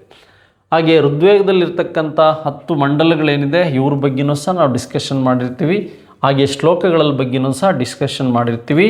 ಈ ಒಂದು ಋಗ್ವೇದದಲ್ಲಿ ವಿಶೇಷವಾಗಿ ಅಗ್ನಿ ಇರ್ಬೋದು ಇಲ್ಲಿರ್ತಕ್ಕಂತಹ, ಹಾಗೆ ವರುಣ ಇರ್ಬೋದು, ಹಾಗೆ ಈ ಒಂದು ಸೋಮ ಇರ್ಬೋದು, ಹಾಗೆ ಇಂದ್ರ ಇರ್ಬೋದು, ಹಾಗೆ ಈ ಒಂದು ವಾಯು ಇರ್ಬೋದು, ಹಾಗೆ ಈ ಸೂರ್ಯ ಇರ್ಬೋದು. ಈ 6 ದೇವರುಗಳು ತುಂಬ ಇಂಪಾರ್ಟೆಂಟ್, ನೆನಪಿರಬೇಕು. ಇಲ್ಲಿ ಅಗ್ನಿ ಇರ್ಬೋದು, ವರುಣ ಮಳೆ ಇರ್ಬೋದು, ಸೋಮ ಬೆಟ್ಟಗುಡ್ಡ ಇರ್ಬೋದು, ಇಂದ್ರ ಇರ್ಬೋದು, ಹಾಗೆ ವಾಯು ಇರ್ಬೋದು, ಸೂರ್ಯ ಇರ್ಬೋದು. ಇವೆಲ್ಲವೂ ಸಹ ಋಗ್ವೇದದಲ್ಲಿ ಇದೆ ಅಂತಕ್ಕಂಥದ್ದು. ಓಂ ಅನ್ನೋ ಪದ ಋಗ್ವೇದದಲ್ಲಿ ಹೆಚ್ಚು ಉಲ್ಲೇಖವಾಗಿರ್ತಕ್ಕಂಥ ಪದ. ನೋಡಿ, ಈ ಪ್ರಜಾಪತಿ ಅಂದರೆ ಒಂದು ಸಿಂಧೂ ಸಿವಿಲೈಜೇಷನ್ ಕಾಲದಲ್ಲಿದ್ದಂತಹ ಒಂದು ಪುರುಷ ದೇವರು ಅಂತ ಗೊತ್ತಿರಬೇಕು. ಪ್ರಕೃತಿ ಆರಾಧಕ, ಪ್ರಕೃತಿಯ ಒಂದು ರಕ್ಷಕ, ಪ್ರಜಾಪತಿ ದೇವರು ಅಂತ ಗೊತ್ತಿರಬೇಕು. ಸಿಂಧು ವ್ಯಾಲಿ ಸಿವಿಲೈಜೇಷನ್ ಕಾಲದಲ್ಲಿದ್ದಂತಹ ಒಬ್ಬ ಪುರುಷ ದೇವರು ಯಾವುದು ಅಂದರೆ ಪ್ರಜಾಪತಿ ಅಂತ. ಎಸ್, ಹಾಗಾಗಿ ಡಿ ಅನ್ನೋದೇನಿದೆ ಅದು ತೆಗಿಬೇಕು. ದೇವತೆ ಅಲ್ಲ ಅಂತ ಕೊಟ್ಟಿದ್ದಾರೆ. ಎಸ್, ಇದಾದಮೇಲೆ ಮತ್ತೊಂದು ಪ್ರಶ್ನೆ, ಬಾಲ್ಯವಿವಾಹ ತಡೆಗಟ್ಟುವ ಕಾಯ್ದೆಗೆ ಸಂಬಂಧಿಸಿದಂತೆ ಈ ಕೆಳಗಿನ ಹೇಳಿಕೆಗಳನ್ನು ಪರಿಗಣಿಸಿ ಅಂತ ಕೊಟ್ಟಿದ್ದಾರೆ. ನೋಡಿ, ಇಲ್ಲಿ ಈ ಒಂದು ಏನು ಬಾಲ್ಯವಿವಾಹಕ್ಕೆ ಸಂಬಂಧಿಸಿದಂತೆ 1929ರಲ್ಲಿ ಈ ಒಂದು ಶಾರದಾ ಕಾಯ್ದೆ ಅಂತ ಬರುತ್ತೆ. ಇದು ಬಾಲಕ ಮತ್ತು ಬಾಲಕಿಯರ ವಯಸ್ಸು 18 ಮತ್ತು 14ಕ್ಕೆ ಏನು ಮಾಡ್ತು, ಇದು ನಿಗದಿಪಡಿಸ್ತು ಅಂತಕ್ಕಂಥದ್ದು ನಿಮಗೆ ಗೊತ್ತಿರಬೇಕು. ಹಾಗಾಗಿ ನಮಗೆ 16ನೇ ಪ್ರಶ್ನೆಗೆ ಸರಿಯಾದ ಉತ್ತರ ಯಾವುದು ಅಂತಕ್ಕಂಥದ್ದು ನಮಗೆ ಬೇಕು. ನೋಡಿ, ಇಲ್ಲಿ ಹೇಳಿಕೆ ಮತ್ತು ಹೇಳಿಕೆ ಎರಡೂ ಸರಿಯಾಗಿದೆ, ಇದು ಸರಿಯಾದ ವಿವರಣೆ ಅಲ್ಲ ಅಂತಕ್ಕಂಥದ್ದು ನಮಗೆ ಗೊತ್ತಿರಬೇಕು. ಎರಡೂ ಹೇಳಿಕೆ ಸರಿಯಾಗಿದೆ, ಆದರೆ ಈ ಕಾಯ್ದೆ ಅಂತಕ್ಕಂಥದ್ದೇ ಬೇರೆ, ಇಲ್ಲಿ ಏಜ್ ಲಿಮಿಟ್ ಮಾಡಿದಂಥದ್ದು ಬೇರೆ ಅಂತಕ್ಕಂಥದ್ದು ಗೊತ್ತಿರಬೇಕು. 16ನೇ ಪ್ರಶ್ನೆಗೆ ಆಪ್ಷನ್ 2 ಏನಿದೆ ಇದು ಸರಿಯಾದ ಉತ್ತರ ಸ್ನೇಹಿತರೆ.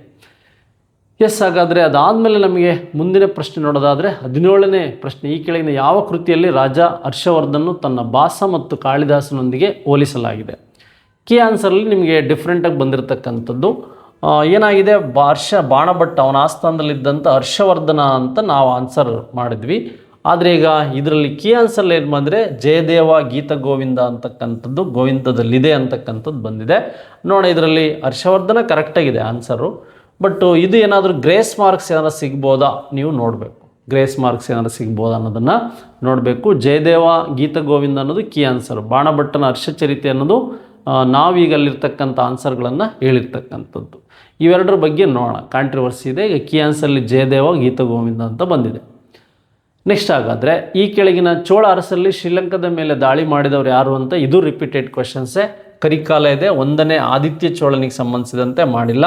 ಕರಿಕಾಲ ಇರ್ಬೋದು, ರಾಜರಾಜ ಚೋಳ ಇರ್ಬೋದು, ಮತ್ತು ರಾಜೇಂದ್ರ ಚೋಳ ಇರ್ಬೋದು, ಇವರು ದಾಳಿ ಮಾಡಿದ್ರ ಬಗ್ಗೆನೂ ಸಹ ನಿಮಗೆ ಗೊತ್ತಿರಲಿ. ನೆಕ್ಸ್ಟು 19ನೇ ಪ್ರಶ್ನೆ ಅಂದರೆ ಈಗ ಅಮೃತ್ಸರ ಸ್ಥಾಪನೆಗೆ ಸಂಬಂಧಿಸಿದಂತೆ ಕೇಳ್ತಾ ಹೋಗಿದ್ದಾನೆ. ಈ ಅಕ್ಬರ್ನಿಂದ, ಯಾರಿಂದ? ಮೊಘಲ್ ಚಕ್ರವರ್ತಿಯಿಂದ ಅಕ್ಬರ್ನಿಂದ ನಿವೇಶನ ಪಡೆದಂಥ ನಾಲ್ಕನೇ ಸಿಖ್ ಗುರು ಯಾರು ಅಂದರೆ ಈ ಒಂದು ರಾಮದಾಸ್ ನೋಡಿ. ಹಾಗಾಗಿ ಹೇಗೆ 4 ಇಲ್ಲಿದೆ ಅಂತಕ್ಕಂಥದ್ದು ಗೊತ್ತಿರಬೇಕು. 5ನೇ ಗುರು ಅರ್ಜುನ ದೇವ ಅಂತಕ್ಕಂಥವನು ಗುರು ಗ್ರಂಥ ಸಾಹೇಬ್ಗೆ ಸಂಬಂಧಿಸಿದಂತೆ ಏನು ಮಾಡ್ದ ಅಂತಕ್ಕಂಥದ್ದು 2ನೇದು. ಗುರು ಹರಗೋವಿಂದ್ ಅಂತಿದೆ, ಹಾಗೆ ಗುರು ಗೋವಿಂದ ಸಿಂಗ್ ಅಂತಕ್ಕಂಥದ್ದಿದೆ. ಇಲ್ಲಿ ಪ್ರಶ್ನೆಗಳನ್ನು ಯಾವ ರೀತಿ ನಮಗೆ ಪ್ರಶ್ನೆ ಕೇಳ್ಬೋದು, ಇಲ್ಲೂ ಸಹ 4 ಆಪ್ಷನ್ಸ್ ಇದೆ ನೋಡೋಣ. ಗುರು ಅರ್ಜುನ ದೇವ 5ನೇ ಈ ಒಂದು ಏನು ಜಹಾಂಗೀರ್ನಿಂದ ಕೊಲೆಯಾದಂಥವನು ಬಿಗೆ ಆದಿಗ್ರಂಥ ಸಂಕಲನ ಅಥವಾ ಆದಿಗ್ರಂಥವನ್ನು ಸಂಕಲನ ಮಾಡಿದಂಥವನು ಬಿ ಇಲ್ಲಿದೆ ನೋಡಿ, ಬಿಗೆ 2 ಇಲ್ಲೇ ಇದೆ ಅರ್ಜುನ ದೇವ. ನೆಕ್ಸ್ಟ್ ಗುರು ಗೋವಿಂದ ಸಿಂಗ್ ಅಂತಕ್ಕಂಥವನು ಔರಂಗಜೇಬ್ ಅಥವಾ ಮೊಘಲರ ವಿರುದ್ಧ ಖಾಲ್ಸ ಸೇನೆಯನ್ನು ಕಟ್ಟಿದವನು 3 ಇಲ್ಲಿದೆ. ಹಾಗಾಗಿ C1 ಅಂತ ನಮಗೆ ಗೊತ್ತಾಯಿತು. ಹರಗೋವಿಂದ ಸಿಂಗ್ ಈ ಒಂದು ಅಕಾಲ್ ತಖ್ತ್ ಸ್ಥಾಪನೆ ಮಾಡಿದ್ದು ಅಂತ. ಅಮೃತ್ಸರ ನಗರ ಸ್ಥಾಪಕ ರಾಮದಾಸ್. ಅಮೃತ್ಸರದಲ್ಲಿ ಈ ಒಂದು ಗೋಲ್ಡನ್ ಟೆಂಪಲನ್ನು ನಿರ್ಮಾಣ ಮಾಡಿದ್ದು ಗುರು ಅರ್ಜುನ ದೇವ. ಆದಿಗ್ರಂಥಗಳನ್ನು ಕ್ರೋಢೀಕರಿಸಿದ್ದು ಗುರು ಅರ್ಜುನ ದೇವ. ಹಾಗೆ ಈ ಮೊಘಲರ ವಿರುದ್ಧ ಖಾಲ್ಸ ಸೇನೆಯನ್ನು ಇಂಪ್ರೂವ್ಮೆಂಟ್ ಮಾಡಿದವನು ಯಾರು ಅಂದರೆ 10ನೇ ಗುರು ಇವನು. ಗುರು ಗೋವಿಂದ ಸಿಂಗ್ 10, ಇವರು 2. 9ನೇ ಗುರು ಏನಿದ್ದಾರೆ ತೇಜ್ ಬಹದ್ದೂರ್ ಔರಂಗಜೇಬನಿಂದ ಮರಣ ಹೊಂದವರು ಅಂತ ಬರೆಸಿದ್ದೀನಿ. ಆಪ್ಷನ್ 4 ಏನಿದೆ ಇದು ನಿಮಗೆ ರೈಟ್ ಆನ್ಸರ್. ಆಪ್ಷನ್ 4 ಏನಿದೆ ಇದು ನಿಮಗೆ ರೈಟ್ ಆನ್ಸರ್ ಅಂತಕ್ಕಂಥದ್ದು ಗೊತ್ತಿಲ್ಲ. ನೆಕ್ಸ್ಟ್ ಇದಾದಮೇಲೆ ನಮಗೆ ಮುಂದಿನ ಪ್ರಶ್ನೆ ಏನು ಕೇಳ್ಬೋದು ಇಲ್ಲಿ ಅಂದರೆ ನಾನ್ ಎಚ್ ಕೆ ವಿಭಾಗದಲ್ಲಿ ಬಂದಿರತಕ್ಕಂಥ ಪ್ರಶ್ನೆಗಳನ್ನು ನಾನು ಇಲ್ಲಿ ಮಾತಾಡ್ತಾ ಹೋಗ್ತೀನಿ. ನಾನ್ ಎಚ್ ಕೆ ವಿಭಾಗದಲ್ಲಿ ಬಂದಿರತಕ್ಕಂಥ ಪ್ರಶ್ನೆ, ನಾನ್ ಎಚ್ ಕೆ ಇಲ್ಲಿವರೆಗೂ ಮಾತಾಡಿದೆ. ಈಗ ಕಲ್ಯಾಣ ಕರ್ನಾಟಕ ಕೆ ಅಂತ ಏನು ಕರಿತೀರಾ, ಕಲ್ಯಾಣ ಕರ್ನಾಟಕದಲ್ಲಿ ಕೇಳಿರ್ತಕ್ಕಂಥ ಪ್ರಶ್ನೆ ನೋಡಿ. ಇಂಡಿಯನ್ ಅಸೋಸಿಯೇಷನ್ ಆಫ್ ಕಲ್ಕತ್ತಾ ಸ್ಥಾಪಿಸಿದವರು ಯಾರು ಅಂತಿದೆ, ಇಲ್ಲಿ MG ರಾನಡೆ ಅಂತ. ಮತ್ತು ಆನಂದ್ ಮೋಹನ್ ಬೋಸ್ ಇದೆ, ಸುರೇಂದ್ರನಾಥ್ ಬ್ಯಾನರ್ಜಿ ಇದೆ, ವಿಲಿಯಂ ಆ್ಯಡಮ್ ಇದೆ ಅಂತಕ್ಕಂಥದ್ದು ನೋಡಿ. 1876ರಲ್ಲಿ ಈ ಒಂದು ಕಲ್ಕತ್ತಾದಲ್ಲಿ ಇದನ್ನು ಸ್ಥಾಪಿಸಿದಂಥವ್ರು ಯಾರು ಅಂದರೆ ಈ ಒಂದು ಸುರೇಂದ್ರನಾಥ ಬ್ಯಾನರ್ಜಿ ಮತ್ತು ಆನಂದ ಮೋಹನ್ ಬೋಸ್ ಅಂತಕ್ಕಂಥದ್ದು ಗೊತ್ತಿರಬೇಕು ನಿಮಗೆ. ಬಿ ಮತ್ತು ಸಿ ಯಾವುದು, ಬಿ ಮತ್ತು ಸಿ ಅಂತಕ್ಕಂಥದ್ದು ಗೊತ್ತಿರಬೇಕು. ಇಲ್ಲಿ ಬಿ ಮತ್ತು ಸಿ ಲಾಸ್ಟ್ ಆಪ್ಷನ್ಸಲ್ಲಿದೆ.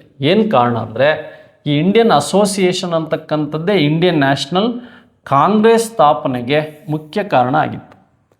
ಇದರ ಅಧಿವೇಶನಕ್ಕೆ ಭಾಗವಹಿಸಿದ AOU ಮತ್ತು ಈ WC ಬ್ಯಾನರ್ಜಿ ಏನಿದ್ದಾರೆ ಇವರೇನು ಮಾಡಿದರು, ವಿಶೇಷವಾಗಿ ಇದರ ಸ್ಥಾಪನೆಗೆ ಮುಂದಾದರು ಅಂತಕ್ಕಂಥದ್ದು ಗೊತ್ತಿರಬೇಕು. ಇದರ ಸ್ಥಾಪನೆಗೆ ಮುಂದಾದರು ಅಂತ ಆನಂದ ಮೋಹನ್ ಬೋಸ್ ಮತ್ತು ಸುರೇಂದ್ರನಾಥ ಬ್ಯಾನರ್ಜಿಗೆ ಸಂಬಂಧಿಸಿದಂಥ ಮಾಹಿತಿ ನೀವು ತಿಳ್ಕೊಬೋದು.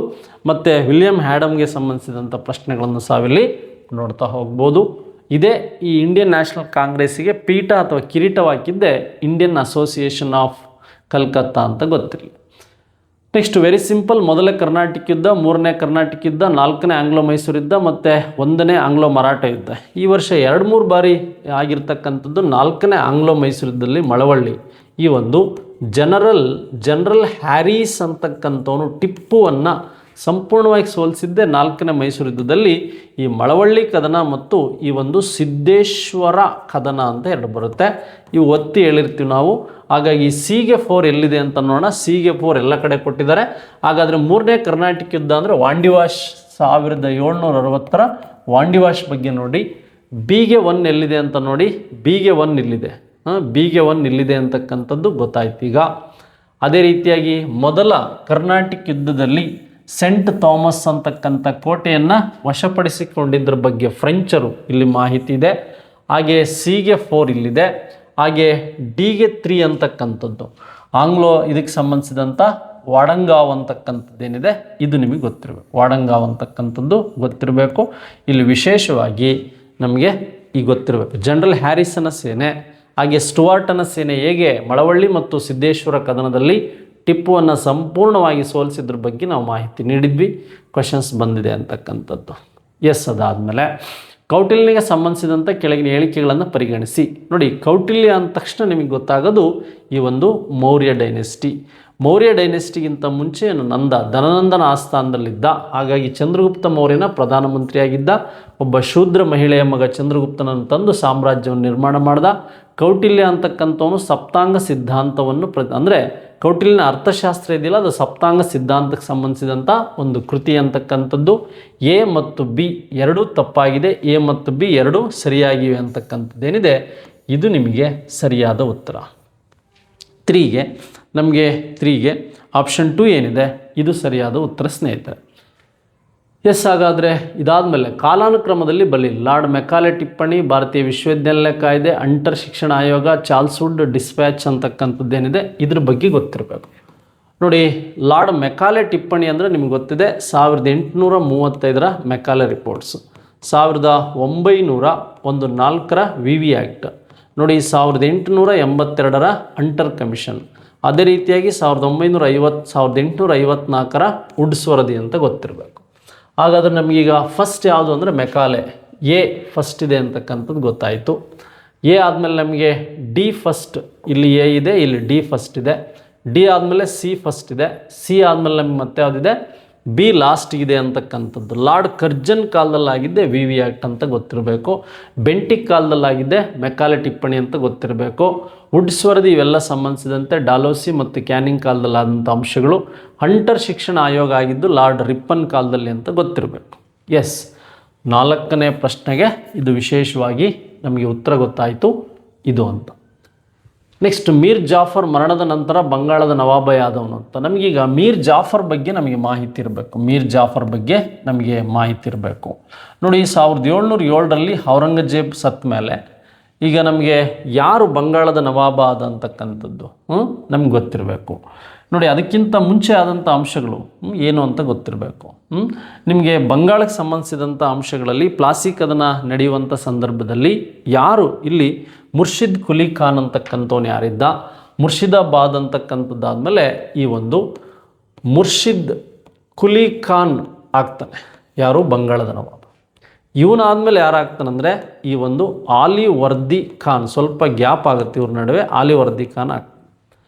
ಆಲಿವರ್ದಿ ಖಾನ್ 1756ರಲ್ಲಿ ಡೆತ್ ಆದಾಗ ಇವನ 3ನೇ ಮಗಳ ಮಗನೇ ಯಾರು ಅಂದರೆ ಈ ಒಂದು ಮೀರ್ ಜಾಫರ್, ಮೀರ್ ಸಿರಾಜುದ್ದೌಲಾ ಅನ್ನೋದಕ್ಕಿಂತಲೂ ಮೀರ್ ಜಾಫರ್ ಅಂತಕ್ಕಂಥದ್ದು ಕೊಟ್ಟಿದ್ದಾರೆ. ಮೀರ್ ಜಾಫರ್ ಮರಣದ ನಂತರ ಮೀರ್ ಜಾಫರ್ ಮತ್ತು ಮೀರ್ ಕಾಸಿಮ್ ಮತ್ತು ಇವ್ರ ಮೇಲೆ ಪ್ರಶ್ನೆಗಳು ಬರ್ಬೋದು. ಸಿರಾಜುದ್ದೌಲಾ ಯಾರು ಮತ್ತು ಮೀರ್ ಜಾಫರ್ ಯಾರು, ಮೀರ್ ಜಾಫರ್ ಆದಮೇಲೆ ಮೀರ್ ಕಾಸಿಮ್ ಯಾರು ಅಂತಕ್ಕಂಥದ್ದು ಗೊತ್ತಿರಬೇಕು. ಈಗ ಮೀರ್ ಜಾಫರ್ ಅಂತಕ್ಕಂಥವ್ನು ಏನಾಗ್ತಾನೆ, ಇವನು ಡೆತ್ ಆಗಿದ್ದು 1765ರಲ್ಲಿ. ಇವನು ಡೆತ್ ಆಗಿದ್ದರಿಂದ ಏನಾಗುತ್ತೆ, ಮೀರ್ ಕಾಸಿಮ್ ಅಂತ ತುಂಬ ಜನ ಆನ್ಸರ್ ಮಾಡ್ತಾರೆ, ಮೀರ್ ಕಾಸಿಮ್ ಆಗಿರೋದಿಲ್ಲ. ಯಾಕೆಂದರೆ 1764ರಲ್ಲಿ ಆಲ್ರೆಡಿ ಬಕ್ಸರ್ ಕದನ ನಡೆದೋಗಿರುತ್ತೆ. ನೆಕ್ಸ್ಟ್ ಇವನ ಮಗ ಏನಿದಾನಲ್ಲ ನಜೀಮ್ ಉದ್ ದೌಲಾ ಅಂತಕ್ಕಂಥವನು ಅಧಿಕಾರಕ್ಕೆ ಬರ್ತಾನೆ. ಆಲಿವರ್ದಿ ಖಾನ್ ಯಾರು ಅಂದರೆ ಈ ಒಂದು ನಮಗೆ ಸಿರಾಜುದ್ದೌಲಾ ಇರ್ಬೋದು, ಸಿರಾಜುದ್ದೌಲನಿಗೆ ಸಂಬಂಧಿಸಿದಂತೆ ಅಂಶಗಳೇನಿದೆ ಅಂತಕ್ಕಂಥದ್ದು ಅಲ್ಲಿ ಬರ್ತಾನೆ. ಮೀರ್ ಜಾಫರ್ಗಿಂತ ಮುಂಚೆ ಈಗ ನಮಗೆ ಸಿರಾಜುದ್ದೌಲನಿಗೆ ಸಂಬಂಧಿಸಿದಂಥ ಅಂಶಗಳು ಗೊತ್ತಿರಬೇಕು.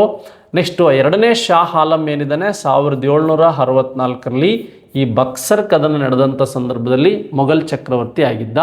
ಮೀರ್ ಜಾಫರ್ ಮತ್ತು ಮೀರ್ ಕಾಸಿಮ್ ಅಂತಕ್ಕಂಥವ್ರ ಬಗ್ಗೆ ನಿಮಗೆ ಗೊತ್ತಿರಬೇಕು. ಮೀರ್ ಜಾಫರ್ ಸಿರಾಜುದ್ದೌಲಾ ಏನಿದ್ದಾನೆ ನೋಡಿ, ಇಲ್ಲಿ ಆಲಿವರ್ದಿ ಖಾನ್ ನಂತರ ಬಂದವನು ಸಿರಾಜ್ ಉದ್ ದೌಲಾ ಬರ್ತಾನೆ. ಸಿರಾಜುದ್ದೌಲಾ ಆದಮೇಲೆ ಬಂದಂಥವನು ಸಿರಾಜುದ್ದೌಲನ ಸೇನಾನಿ ಮೀರ್ ಜಾಫರ್, ಮಿತ್ರದ್ರೋಹಿ ಮೀರ್ ಜಾಫರ್, ರಾಬರ್ಟ್ ಕ್ಲೈವ್ನಿಂದ 3 ಲಕ್ಷ ಲಂಚ ಇಸ್ಕೊಂಡು ಮೀರ್ ಜಾಫರನ್ನು ಅಧಿಕಾರದಿಂದ ಕೆಳಗಿಳಿಸೋದಕ್ಕಿಂತ ನಂತರ ಬಕ್ಸರ್ ಕದನ ಆಗುತ್ತೆ. ಮೀರ್ ಕಾಸಿಮ್ ಇವನ ಹಳಿಯ, ಇವನು ಸೋತೋಗ್ಬಿಡ್ತಾನೆ. ಆಗ ನಜೀಮ್ ಉದ್ ದೌಲಾ ಅಂತಕ್ಕಂಥವ್ನು ಬರ್ತಾನೆ. ಈ ಮೀರ್ ಜಾಫರ್ ಡೆತ್ ಆಗಿದ್ದು 1765ರಲ್ಲಿ. ನಿಮಗೆ ಅಲಹಾಬಾದ್ ಅಗ್ರಿಮೆಂಟ್ ಅಂತ ಒಂದು ಆಗುತ್ತೆ ಬಕ್ಸರ್ ಕದನ ಆದಮೇಲೆ. ಆ ಅಗ್ರಿಮೆಂಟ್ ಮೂಲಕನೂ ಸಹ ನಿಮ್ಗೆ ಗೊತ್ತಿರಲಿ. ಪ್ಲಾಸಿ ಕದನದಲ್ಲಿ ನೋಡಿಲಿ, ಔರಂಗಜೇಬ್ ಮರಣದ ನಂತರ ಮುರ್ಷಿದ್ ಕುಲಿ ಖಾನ್, ಸ್ವಲ್ಪ ಗ್ಯಾಪ್ ಆಗುತ್ತೆ ಆಲಿವರ್ದಿ ಖಾನ್ ಆದಮೇಲೆ ಪ್ಲಾಸಿ ಕದನದಲ್ಲಿದ್ದಂಥ ಈ ಸಿರಾಜುದ್ದೌಲನ ಸೇನಾನಿ ಮೀರ್ ಜಾಫರ್ನ ಅಳಿಯ ಮೀರ್ ಕಾಸಿಮ್. ಹಾಗಾದರೆ ಮೀರ್ ಜಾಫರ್ನ ಮಗ ನಜೀಮ್ ಉದ್ ದೌಲಾ ಅಂತಕ್ಕಂಥವನು ಅಧಿಕಾರಕ್ಕೆ ಬರ್ತಾನೆ. ಇವನೇ ಸಿರಾಜುದ್ದೌಲನನ್ನು ಕೊಂದಿದ್ದು. ನೋಡಿ, ಇಲ್ಲಿ ರಾಣಿ ಅಬ್ಬಕ್ಕ ದೇವಿಗೆ ಸಂಬಂಧಿಸಿದಂತೆ 2 ಹೆಸರುಗಳನ್ನು ನೀವು ಸಿಂಪಲ್ಲಾಗಿ ಕಂಡುಹಿಡಿಬೋದು. ಒಂದು ರಾಣಿ ಅಬ್ಬಕ್ಕ ದೇವಿ, ಇವಳು ಲಾಸ್ಟ್ ಎಕ್ಸಾಮಲ್ಲಿ ಕೇಳಿದ್ರೆ ಎಲ್ಲಿಯವಳು ಅಂತ, ಉಳ್ಳಾಲ. ಎಲ್ಲಿಯವಳು ಅಂದರೆ ಈ ಮಂಗಳೂರಿನ ಉಳ್ಳಾಳದವಳು. ತುಳುವ ರಾಣಿ ಯಾರು ಅಂದರೆ ರಾಣಿ ಅಬ್ಬಕ್ಕ ದೇವಿ. ಹಾಗೆ ಜೈನ ರಾಣಿ ಯಾರು ಅಂದರೆ ರಾಣಿ ಭೈರಾದೇವಿ ಅಂತ. ಹಾಗೆ ರಾಣಿ ವೇಲು ನಾಚಿಯಾರ್ ಅಂತಕ್ಕಂಥ ತಮಿಳ್ನಾಡು ಅಂತ ಈ ಹೆಸರೇ ಹೇಳುತ್ತೆ. ನೋಡಿ, ನಿಮಗೆ ಎ ಬಿ ಕರೆಕ್ಟ್ ನೋಡ್ಕೊಳ್ಳಿ. ಎಗೆ 2 ಎಲ್ಲಿದೆ ನೋಡಿ, ಎಗೆ 2 ಎಲ್ಲ ಕಡೆ ಇದೆ. ಆವಾಗ ಬಿಗೆ 3 ಎಲ್ಲಿದೆ ನೋಡಿ, ಬಿಗೆ 3 ಇಲ್ಲಿದೆ. ಈಗ ನೋಡಿ ಮಾತಂಗಿ ಹರ್ಜಕ್ಕೆ ಸಂಬಂಧಿಸಿದಂತೆ C4 ಪಶ್ಚಿಮ ಬಂಗಾಳ ಅಂತ, ಉಷಾ ಮೆಹ್ತಾ ಗುಜರಾತ್ ಅಂತ ಗೊತ್ತಿರಲಿ. ಉಷಾ ಮೆಹ್ತಾ ಗುಜರಾತ್ ಅಂತ ಗೊತ್ತಿರಲಿ. ಫ್ರೀಡಮ್ ಫೈಟಿಗೆ ಸಂಬಂಧಿಸಿದಂಥ ಕಾನ್ಸೆಪ್ಟ್ಗಳಲ್ಲಿ ಕ್ವಶನ್ಸ್ ಕೇಳ್ತಾ ಹೋಗಿದ್ದಾರೆ, ನಿಮಗೆ ಗೊತ್ತಿರಲಿ. ಕೆಳಗಿನ ಹೇಳಿಕೆಗಳನ್ನು ಪರಿಗಣಿಸಿ. ವಾಗ್ಭೂಷಣ ಎಂಬ ಪತ್ರಿಕೆಯನ್ನು ಪ್ರಾರಂಭಿಸಿದವರು ನೋ ಡೌಟ್ ಆಲೂರು ವೆಂಕಟರಾಯರು ಅಂತ ಗೊತ್ತಿರಲಿ. ಇವರು ಕರ್ನಾಟಕ ಏಕೀಕರಣದ ಹೋರಾಟ, ಫಾದರ್ ಆಫ್ ಕರ್ನಾಟಕ ಏಕೀಕರಣ, ಡೆಪ್ಟಿ ಚನ್ನಬಸಪ್ಪನ ಜೊತೆ ಇವ್ರನ್ನೂ ಕರೀತಾರೆ. ಇವರು ಡೆಕ್ಕನ್ ಕಾಲೇಜು ಪುಣೆಯಲ್ಲಿ 1914 ನೀಡಿದ ಉಪನ್ಯಾಸ ಕನ್ನಡದ ಕೃತಿ ಆಯಿತು. ಹಾಗೆ ಕನ್ನಡದ ಒಬ್ಬ ಕುಲ ಪುರೋಹಿತ ಅಂತ ಲಾಸ್ಟ್ ಎಕ್ಸಾಮಲ್ಲಿ ಕೇಳಿದರು. ನೆಕ್ಸ್ಟ್ ಇವ್ರ ಮೇಲೆ ಮತ್ತೆ ಕ್ವಶನ್ಸ್ ಏನು ಮಾಡಿದ್ದಾರೆ, ಇಂಪ್ರೂವ್ಮೆಂಟ್ ಮಾಡಿರೋ ಬಗ್ಗೆ ನಿಮಗೆ ಗೊತ್ತಿರಬೇಕು. ಈ ಕ್ವಶನ್ಸನ್ನು ಇಂಪ್ರೂವ್ಮೆಂಟ್ ಮಾಡಿರೋ ಬಗ್ಗೆ ನಿಮಗೆ ಮಾಹಿತಿ ಇರಲಿ. ಎಸ್, ಹಾಗಾದರೆ ಈ ಕಂಟೆಂಟ್ ಆದಮೇಲೆ ನಮಗೆ ಮತ್ತೆ ಬೇರೆ ಬೇರೆ ಕಂಟೆಂಟ್ಗಳ ಬಗ್ಗೆ ಪ್ರಶ್ನೆ ಕೇಳಿದರೆ ನೋಡಿ, 1857ರ ವಿವಿಧ ಸ್ಥಳಗಳಲ್ಲಿ ಘಟನೆ ದಂಗೆ ಸರಿಯಾದ ಕಾಲಾನುಕ್ರಮವಾಗಿ ನಾವು ನೋಡಿಸ್ಬೇಕು. 1857 ಈ ಒಂದು ಬ್ಯಾರಕ್ಪುರ ಅಂತ ಕರಿತೀವಿ, ಅದನ್ನು ನಾವು ಬಾರಾಕ್ಪುರ ಅಂತ ಕರಿತೀವಿ. ಇದು ವೆಸ್ಟ್ ಬಂಗಾಳಲ್ಲಿದೆ. ಇಲ್ಲಿ ದಂಗೆ ಸ್ಟಾರ್ಟ್ ಆಗಿದ್ದು ಇಂಡಿವಿಜುವಲ್ ಆಗಿ ಮಾರ್ಚ್ 29ಕ್ಕೆ ಸ್ಟಾರ್ಟ್ ಆಗುತ್ತೆ. ನೆಕ್ಸ್ಟ್ ಅದಾದಮೇಲೆ 1857 ಈ ಮೀರತ್ತಲ್ಲಿ ದಂಗೆ ಮೇ 10ಕ್ಕೆ ಸ್ಟಾರ್ಟ್ ಆಗುತ್ತೆ. ಇಲ್ಲಿ ಮಂಗಲ್ ಪಾಂಡೆ, ಇಲ್ಲಿ ಕುನ್ವರ್ ಸಿಂಗ್ ಅಂತಕ್ಕಂಥವನು ಕದಮ್ ಸಿಂಗ್ ಅಂತಕ್ಕಂಥವನು ಏನಿದ್ದಾನೆ, ಕದಮ್ ಸಿಂಗ್ ದಂಗೆನ ಹಾಕತ್ವನು ವಹಿಸಿರ್ತಾನೆ. ನೆಕ್ಸ್ಟ್ ಹಾಗಾದರೆ ಗ್ವಾಲಿಯರ್ ಮತ್ತು ಇಂದೂರಿಗೆ ಸಂಬಂಧಿಸಿದಂತೆ ಪ್ರಶ್ನೆ ಇದೆ. ಗ್ವಾಲಿಯರ್ ಮತ್ತು ಇಂದೂರು ನೋಡಿ, ಇಲ್ಲಿ 1857 ಈ ಜುಲೈ 1ನೇ ತಾರೀಕು ಮಧ್ಯಪ್ರದೇಶದ ಇಂದೂರಿನಲ್ಲಿ ಸ್ಟಾರ್ಟ್ ಆಯಿತು. ಸ್ಟಾರ್ಟ್ ಆಯಿತು. ನೆಕ್ಸ್ಟ್ ಅದೇ ರೀತಿಯಾಗಿ 1858 ಝಾನ್ಸಿ ರಾಣಿ ಏನು ಮಾಡ್ತಾಳೆ, ಜೂನ್ 1ರಲ್ಲಿ ಈ ಗ್ವಾಲಿಯರ್ ಮಧ್ಯಪ್ರದೇಶದ ಗ್ವಾಲಿಯರ್ನಲ್ಲಿ ಏನು ಮಾಡ್ತಾರೆ, ಸ್ಟಾರ್ಟ್ ಮಾಡ್ತಾರೆ. ಹಾಗಾದ್ರೆ ನಮಗೆ ಇಂದೂರು ಮತ್ತು ಗ್ವಾಲಿಯರಿಗೆ ಸಂಬಂಧಿಸಿದಂಥ ಪ್ರಶ್ನೆಗಳು ಏನು ಕೇಳ್ಬೋದು ಅಥವಾ ಯಾವ ರೀತಿ ಪ್ರಶ್ನೆಗಳು ನಮಗೆ ಕೇಳ್ತಾ ಹೋಗ್ಬೋದು ಅಂತಕ್ಕಂಥದ್ದು. ಬಟ್ ಇಲ್ಲಿ ಕೀ ಆನ್ಸರಲ್ಲಿ ಆಪ್ಷನ್ 3 ಕೊಟ್ಟಿದ್ದಾರೆ. ಈ ಯುದ್ಧ ನಡೆದಿರೋ ಪ್ರಕಾರ ಏನಾಗುತ್ತೆ ಅಂದರೆ ಆಪ್ಷನ್ 1 ರೈಟ್ ಆನ್ಸರ್ ಆಗುತ್ತೆ. ಬಟ್ ವೆಬ್ಸೈಟಲ್ಲಿ ಅಥವಾ ಡಿಪಾರ್ಟ್ಮೆಂಟಲ್ಲಿ ಕೊಟ್ಟಿರ್ತಕ್ಕಂಥ ಕೀ ಆನ್ಸರ್ ಯಾವುದು ಅಂದರೆ ಗ್ವಾಲಿಯರ್ ಮತ್ತು ಇಂದೂರು ಅಂತ ಇದೆ. ಬ್ಯಾರಕ್ಪುರದಲ್ಲಿ ಹೇಳಿದೆ ಮಾರ್ಚ್ 29, ಮಂಗಲ್ ಪಾಂಡೆ. ಮೀರತ್ತಲ್ಲಿ ಕದಮ್ ಸಿಂಗ್ ಅಂತಕ್ಕಂಥವನು 1857 ಜುಲೈ 1ರಲ್ಲಿ ಈ ಒಂದು ಇಂದೂರಲ್ಲಿ ದಂಗೆ ನಾಯಕತ್ವವನ್ನು ವಹಿಸ್ತವನು ಯಾರು ಅಂದರೆ ಈ ಸಾದತ್ ಖಾನ್ ಅಂತ ವಹಿಸ್ತಾನೆ. ಇಲ್ಲಿ ಯಾರು ದಂಗೆ ನಾಯಕತ್ವ ವಹಿಸ್ತಾರೆ ಅಂದರೆ ಸಾದತ್ ಖಾನ್ ಅಂತಕ್ಕಂಥದ್ದು. ಗ್ವಾಲಿಯರ್ನಲ್ಲಿ ಈ ಝಾನ್ಸಿ ರಾಣಿ ಲಕ್ಷ್ಮೀಬಾಯಿ ಮತ್ತು ತಾಂತ್ಯಾ ಟೋಪಿ ಏನು ಮಾಡ್ತಾರೆ ದಂಗೆನ. ಇದು 58, ಇದು 57, ಇದು 57. ಹಾಗಾಗಿ 2 ಆಪ್ಷನ್ಸ್ಗಳಿದೆ. ಬಟ್ ವೆಬ್ಸೈಟಲ್ಲಿ ಬಿಟ್ಟಿರೋ ಆನ್ಸರು ಇದನ್ನು ಹಾಕ್ತವ್ರಿಗೂ ಆನ್ಸರ್ ಆಗೋ ಸಾಧ್ಯತೆಗಳಿದೆ. ಯಾರು ಇದಾಕಿದರೆ ಇವರು ಹೋರಾಟವನ್ನು ಮಾಡಬೇಕಾಗುತ್ತೆ. ಮತ್ತೆ ನೀವು ನೆಕ್ಸ್ಟ್ ಮೈಸೂರು ನಾಗರಿಕ ಸೇವಾ ಪರೀಕ್ಷೆಯನ್ನು ಪ್ರಾರಂಭಿಸಿದ ಮೈಸೂರು ದಿವಾನರು ಯಾರು? ತುಂಬ ಸಲ ರಿಪೀಟ್ ಆಗಿರೋ ಪ್ರಶ್ನೆ. ಸರ್ ಎಂ ವಿಶ್ವೇಶ್ವರಯ್ಯ ಇಲ್ಲಿದೆ, ಸರಿ ಇದೆ. ಸರ್ ಮಿರ್ಜಾ ಇಸ್ಮಾಯಿಲ್ ಸರಿ ಇದೆ, ಗಾಂಧೀಜಿ ಬಂದಿದ್ದು. ಬಟ್ ಶೇಷಾದ್ರಿ ಅಯ್ಯರ್ 1891ನಲ್ಲಿ ಈ ಇಂಡಿಯನ್ ಸಿವಿಲ್ ಸರ್ವೀಸ್ ಅಂತಕ್ಕಂಥದ್ದೇನಿದೆ, ಇಂಡಿಯನ್ ಸಿವಿಲ್ ಸರ್ವಿಸ್ ಭಾರತೀಯ ನಾಗರಿಕ ಸೇವೆಗಳನ್ನು ಸ್ಟಾರ್ಟ್ ಮಾಡಿದರು. ರಂಗಾಚಾರ್ಲು 81ರಲ್ಲಿ ಬಂದರು ಅಂತ. ಇದು ಮೋಸ್ಟ್ ರಿಪೀಟೆಡ್ ಕ್ವೆಶನ್ಸ್ ಅಂತ ಗೊತ್ತಿರಲಿ. ನೋಡಿ, ಇಲ್ಲಿ ಶ್ರೀಧರಾಚಾರ್ಯ ತಮ್ಮ ಯಾವ ಕೃತಿಯನ್ನು ಜೋಯಿಸಗಬ್ಬ ಎಂದು ಕರೆಯಲಾಗುತ್ತದೆ. ನೋಡಿ, ಇವ್ರದ್ದು ಹಲವಾರು ಸರಿ ಈ ಹೆಸರು ಬರ್ಸಿಲ್ಲ ಅಂದರು. ನಾವು ಜಾತಕ ಚಿಲಕದ ಬಗ್ಗೆ ಬರ್ಸಿದ್ದೀವಿ. ಕನ್ನಡದ ಮೊದಲ ಒಂದು ಜ್ಯೋತಿಷ್ಯ ಶಾಸ್ತ್ರ ಕೃತಿ ಯಾವುದು ಅಂದರೆ ಶ್ರೀಧರಾಚಾರ್ಯರ ಜಾತಕ ತಿಲಕ ಅಂತ ಬರೆಸಿದ್ದೀವಿ. ಹಾಗಾಗಿ ಅದೇ ನಿಮಗೆ ಸಿಂಪಲ್ಲಾಗಿ ಆನ್ಸರ್. ನೆಕ್ಸ್ಟ್ ಈ ಕೆಳಗಿನ ಕೃತಿಗಳು ಬಸಪ್ಪ ಶಾಸ್ತ್ರಿ ಸಂಸ್ಕೃತ ಕನ್ನಡಕ್ಕೆ ಅನುವಾದಿಸಿದ್ದು ಯಾವುದು ಅಂತ ನೋಡಿ. ಮುಮ್ಮಡಿ ಕೃಷ್ಣರಾಜ ಒಡೆಯರ ಆಸ್ಥಾನದಲ್ಲಿದ್ದಂಥ ಬಸಪ್ಪ ಶಾಸ್ತ್ರಿ ಅಭಿಜ್ಞಾನ ಶಾಕುಂತಲೆ, ವಿಕ್ರಮ ಔರ್ವಶ್ಯ, ಹರ್ಷವರ್ಧನ ರತ್ನಾವಳಿ, ಸಿ ಒಂದನ್ನು ಬಿಟ್ಟು ಏನು ಮಾಡಿದ್ರು ಇದೆಲ್ಲವನ್ನು A B D first options ಏನಿದೆ ಇದು ಬರ್ಸಿದ್ದೀವಿ. ಬಸಪ್ಪ ಶಾಸ್ತ್ರಿ ಕನ್ನಡದ ಕಾಳಿದಾಸ ಅಂತ ಕರಿತೀವಿ. ಹಾಗಾಗಿ ಈ ಕೃತಿಗಳನ್ನು ನಾವು ಅನುವಾದ ಮಾಡಿದ್ರಿಂದಲೇ ನಾವು ಈತನನ್ನು ಕನ್ನಡದ ಕಾಳಿದಾಸ ಅಂತ ಕರಿತೀವಿ. ಇದು ರಿಪೀಟೆಡ್ ಕ್ವೆಶನ್ಸ್, ಏನು ಭಯಪಡೋದು ಬೇಡ. ನೆಕ್ಸ್ಟ್ 1857ರ ದಂಗೆಯ ಪರಿಣಾಮದ ಕುರಿತಾದ ಈ ಕೆಳಗಿನ ಹೇಳಿಕೆಗಳನ್ನು ಪರಿಗಣಿಸಿ. ಕಂಪನಿ ಅಧಿಕಾರ ಅಂತ್ಯವಾಯಿತು, ಬ್ರಿಟಿಷ್ ಈಸ್ಟ್ ಇಂಡಿಯಾ ಕಂಪನಿ ಆಡಳಿತ ಎಂಡ್ ಆಯಿತು, ಸರಿ ಇದೆ. ದತ್ತು ಮಕ್ಕಳಿಗೆ ಹಕ್ಕಿಲ್ಲ ನೀತಿ ಮುಂದುವರಿಯಿತು, ಇಲ್ಲ ತಪ್ಪಾಗಿದೆ, ಇದು ಸಹ ಇಲ್ಲಿಗೆ ಎಂಡ್ ಆಯಿತು. 2 ಆಪ್ಷನ್ಸ್ ಎಲ್ಲಿದೆ ನೋಡಿ, 2 ಆಪ್ಷನ್ಸ್ ಇಲ್ಲೂ ಇದೆ, 2 ಆಪ್ಷನ್ಸ್ ಇಲ್ಲೂ ಇದೆ, 2 ಆಪ್ಷನ್ಸ್ ಇಲ್ಲೂ ಇದೆ. ಹಾಗಾಗಿ ಇವು 3 ಸಹ ರಾಂಗ್ ಆಗಿದೆ. ನಮಗೆ ಸೆಕೆಂಡ್ ಒನ್ ಏನಿದೆ ಇದು ರೈಟ್ ಆನ್ಸರ್, ಇದು ರೈಟ್ ಆನ್ಸರ್. ಶ್ವೇತವರ್ಣೀಯರ ದಂಗೆಗೆ ಕಾರಣವಾಯಿತು. ಬ್ರಿಟಿಷರು ಭಾರತದಲ್ಲಿ ಶ್ವೇತವರ್ಣೀಯ ದಂಗೆ, ರಾಣಿಯ ಘೋಷಣೆ ಆಡಳಿತವನ್ನು ಬದಲಾಯಿಸಿತು ಅಂತಕ್ಕಂಥದ್ದು, ನೇರ ಆಡಳಿತಕ್ಕೊಳಗಾಯಿತು. ನೆಕ್ಸ್ಟ್ ನೋಡಿ, ಇಲ್ಲಿ ವಿದೇಹ ನಿಮಗೆ ಸ್ಥಾನಗಳು ಕೊಟ್ಟಿದ್ದಾನೆ, ಪ್ರಜಾಸತ್ತಾತ್ಮಕ ಕುಲಗಳನ್ನು ಕೊಟ್ಟಿದ್ದಾನೆ. ಲಿಚ್ಚವಿ, ದೋಹಿತ್ರಿ, ವಿದೇಹ ಮತ್ತು ಶಾಕ್ಯರು ಮತ್ತು ಕೋಲಿಯರಿಗೆ ಸಂಬಂಧಿಸಿದಂತೆ ನಮಗೆ ಪ್ರಶ್ನೆಗಳನ್ನು ಇಲ್ಲಿ ವಿಶೇಷವಾಗಿ ಕೊಡ್ತಾ ಹೋಗಿದ್ದಾನೆ. ನೋಡಿ, ನಿಮಗೆ ವಿದೇಹರು ಅಂದರೆ ಮಿತಾಲ ಅಂತ ಗೊತ್ತಿರಬೇಕು. ಲಿಚ್ಚವಿ ಅಂದರೆ ನಿಮಗೆ ಗೊತ್ತಿರಬೇಕು, ಲಿಚ್ಚವಿ ಅಂದರೆ ವೈಶಾಲಿ. ಹಾಗೆ ನಿಮಗೆ ಶಾಕ್ಯರು ಅಂತಕ್ಕಂಥದ್ದೇನಿದೆ ಕಪಿಲವಸ್ತು ಶಾಕ್ಯರು ಅಂತ, ಇವು ಕ್ಲಾಸಲ್ಲಿ ಬರ್ಸಿದ್ದೀವಿ. ಡಿಗೆ ಸಂಬಂಧಿಸಿದಂತೆ 2 ಇಲ್ಲಿಗೆ ರಾಮಗ್ರಾಮ ಅಂತ.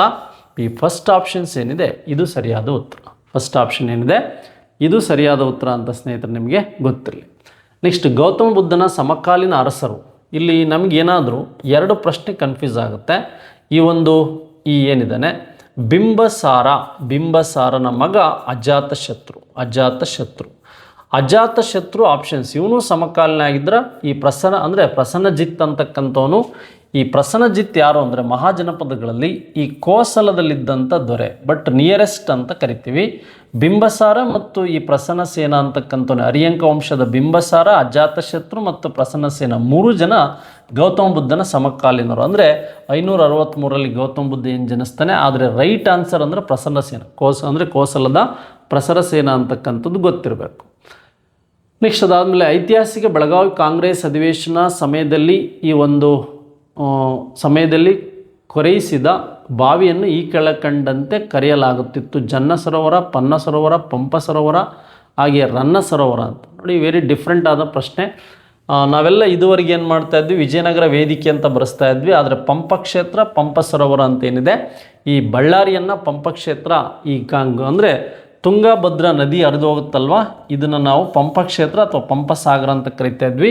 ಹಾಗಾಗಿ ಇದನ್ನು ವಿಶೇಷವಾಗಿ ನಾವು ಇದನ್ನು ಸ್ಟಡಿ ಮಾಡ್ಬೋದು. 15ನೇ ಪ್ರಶ್ನೆಗೆ ಆಪ್ಷನ್ 3 ಸರಿಯಾದ ಉತ್ತರ. ನೋಡಿ, ಪ್ರಾಚೀನ ಭಾರತದ ಮೇಲೆ ದಾಳಿ ಮಾಡಿದ ವಿದೇಶಿಯರ ದಾಳಿಗೆ ಕಾಲಾನುಕ್ರಮವಾಗಿ ಬರೀಬೇಕು ಅಂತ ಕೊಟ್ಟಿದ್ದಾರೆ. ಫಸ್ಟ್ ದಾಳಿ ಮಾಡಿದವರು ನಮಗೆ ಇರಾನಿಯನ್ನರು, ಪರ್ಷಿಯನ್ನರು ಆದಮೇಲೆ ದಾಳಿ ಮಾಡಿದಂಥವ್ರು ಯಾರು ಅಂದರೆ ನಮಗೆ ಗ್ರೀಕರು ಆದಮೇಲೆ ದಾಳಿ ಮಾಡಿದಂಥವ್ರು ಯಾರು ಅಂದರೆ ಅರಬ್ಬರು ಆದಮೇಲೆ ದಾಳಿ ಮಾಡಿದಂಥವ್ರು ಯಾರು ನಮಗೆ ವಿಶೇಷವಾಗಿ ಅಂದರೆ ನಮಗೆ ಯುರೋಪಿಯನ್ನರು ಅಂತ ಗೊತ್ತಿರಲಿ. ಆಗಲೇ ಹೇಳಿದೆ ನನಗೆ ಕುಶಾನರು ಯಾರು ಬರ್ತಾರೆ, ಶಕರು ಯಾರು ಬರ್ತಾರೆ ಅಂತ. ನೋಡಿ, ಈ ಮೌರ್ಯರಾದಮೇಲೆ ಫಸ್ಟು ಶುಂಗರ್ ಬಂದರು, ಶುಂಗರಾದಮೇಲೆ ಕಣ್ವರಾದಮೇಲೆ ಇಂಡೋ ಗ್ರೀಕರ್ ಬಂದರು, ನಂತರ ಶಕರು ಬಂದರು, ನಂತರ ಪಾರ್ಥಿನಿಯರು ಬಂದರು, ನೆಕ್ಸ್ಟು ಕುಶಾನರು ಬಂದರು ಅಂತ ಹೇಳಿದೆ. ಇವೆರಡು ಮಿಸ್ ಮ್ಯಾಚ್ ಆಗಿರೋದನ್ನು ಬಿ ಫಸ್ಟ್ ಎಲ್ಲಿದೆ ನೋಡೋಣ. ಬಿ ಇಲ್ಲಿದೆ. ಬಿ ಆದಮೇಲೆ ಗ್ರೀಕರಾದಮೇಲೆ ಶಕರಾದಮೇಲೆ ಕುಶಾನರು ಲಾಸ್ಟಿಗೆ ಬಂದಿದ್ದು. ಅಲ್ಲಿ ನಾನು HKಯಲ್ಲೂ ಕೇಳಿದ್ದೆ, ಇಲ್ಲಿ HKಯಲ್ಲೂ ಕೇಳಿದ್ದಾನೆ ಅಂತ. ಕಲ್ಯಾಣ ಕರ್ನಾಟಕದಲ್ಲೂ ಸಹ ಕೇಳಿದ್ದಾನೆ. ಅಶೋಕನ ಕಳಿಂಗ ಯುದ್ಧಕ್ಕೆ ಸಂಬಂಧಿಸಿದ ಕೆಳಗೆ ಹೇಳಿಕೆಗಳನ್ನು ಪರಿಗಣಿಸಿ ಅಂತ. ನೋಡಿ, ನಮಗೆ ವಿಶೇಷವಾಗಿ 261ರಲ್ಲಿ ಕಾರ್ವೇಲು ಇರ್ಬೋದು, ಅಥವಾ ಕಳಿಂಗದ ಒಬ್ಬ ಕಾರ್ವೇಲು ಅಥವಾ ಇನ್ನೊಬ್ಬ ವ್ಯಕ್ತಿಗೆ ಸಂಬಂಧಿಸಿದಂತೆ ಯುದ್ಧ ನಡೀತು.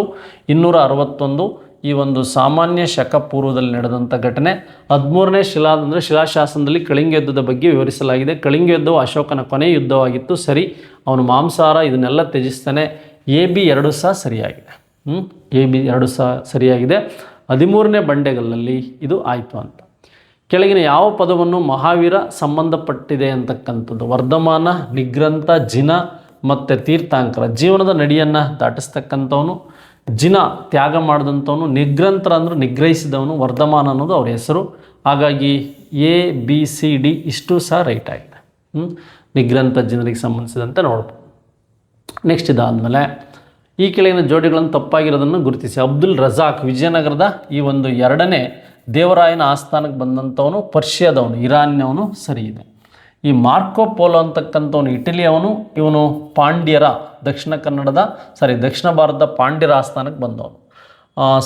ಮಾರ್ಕೋ ಪೋಲೋಕ್ಕೆ ಸಂಬಂಧಿಸಿದಂತೆ ಏನಾಯಿತು? ಈಗ ನಮಗೆ ಫ್ರಾಂಕೋಯಿಸ್ ಬರ್ನಿಯರ್ ಅಂತಕ್ಕಂಥವನು ಎಲ್ಲಿಯವನು ಅಂತ ಕೇಳಿದರೆ, ಈ ಫ್ರಾಂಕೋಯಿಸ್ ಬರ್ನಿಯರ್ ಎಲ್ಲಿಯವನು ಅಂದರೆ ಈ ಫ್ರಾನ್ಸ್ ದೇಶದವನು. ಎಲ್ಲಿಯವನು ಅಂದರೆ ಫ್ರಾನ್ಸ್ ದೇಶದವನು. ಇವನು ಏನು ಪೋರ್ಚುಗಲ್ನವನಲ್ಲ, ಫ್ರಾನ್ಸ್. ಇದು ತಪ್ಪಾಗಿದೆ. ಈ ಇಬನ್ ಬಟೋಟ ಮರಕ್ಕ ಆಫ್ರಿಕಾ ಕಾಂಟಿನೆಂಟಿನ ಮರಕ್ಕದವನು. ಇವನು ಇಬನ್ ಬಟೋಟ ಅಂತಕ್ಕಂಥವನು ಈ ಒಂದನೇ ಹರಿಹರ ಏನಿದ್ದಾನೆ ವಿಜಯನಗರದ, ಇಲ್ಲಿಗೆ ಬಂದಿದ್ದ. ಮತ್ತು ಮೊಹಮ್ಮದ್ ಬಿನ್ ತುಘಲಕ್ಕನ ಆಸ್ಥಾನಕ್ಕೂ ಸಹ ಈತ ಬಂದಿದ್ದ ಅಂತ ಗೊತ್ತಿರಬೇಕು ನಿಮಗೆ. ಹಾಗಾದರೆ ನಮಗೆ ಫ್ರಾನ್ಸ್ ದೇಶದವನು ಯಾರು ಅಂತಕ್ಕಂಥದ್ದು ಗೊತ್ತಾಯಿತು. ಇವನು ಫ್ರಾನ್ಸ್ ದೇಶದವನು, ಫ್ರಾಂಕೋಯಿಸ್ ಬರ್ನಿಯರ್ ಅಂತ ಗೊತ್ತಿರಬೇಕು. ನೆಕ್ಸ್ಟ್ ಹಾಗಾದರೆ ಇಷ್ಟು ಪ್ರಶ್ನೆಗಳ ಬಗ್ಗೆ ನಾವು ಅಧ್ಯಯನ ಮಾಡಿದ್ವಿ. ಮುಂದಿನ ಪ್ರಶ್ನೆಗಳು ಯಾವ್ಯಾವ ರೀತಿ ಬರುತ್ತೆ ಮತ್ತು ಅದರ ಬಗ್ಗೆ ಮತ್ತೆ ಅಧ್ಯಯನ ಮಾಡ್ತಾ ಹೋಗೋಣ. ಮುಂಬರುವ ಪರೀಕ್ಷೆಗಳಿಗೂ ಸಹ ನಮ್ಮ ಯೂಟ್ಯೂಬ್ ಚಾನಲ್ನ ಫಾಲೋ ಮಾಡ್ತಾ ಇರಿ. ಹೆಚ್ಚಿನ ಮಾಹಿತಿಗಾಗಿ ನಮ್ಮ ಇನ್ಸ್ಟಾಗ್ರಾಮ್, ಯೂಟ್ಯೂಬನ್ನು ಫಾಲೋ ಮಾಡಿ. Thank you very much. One and all.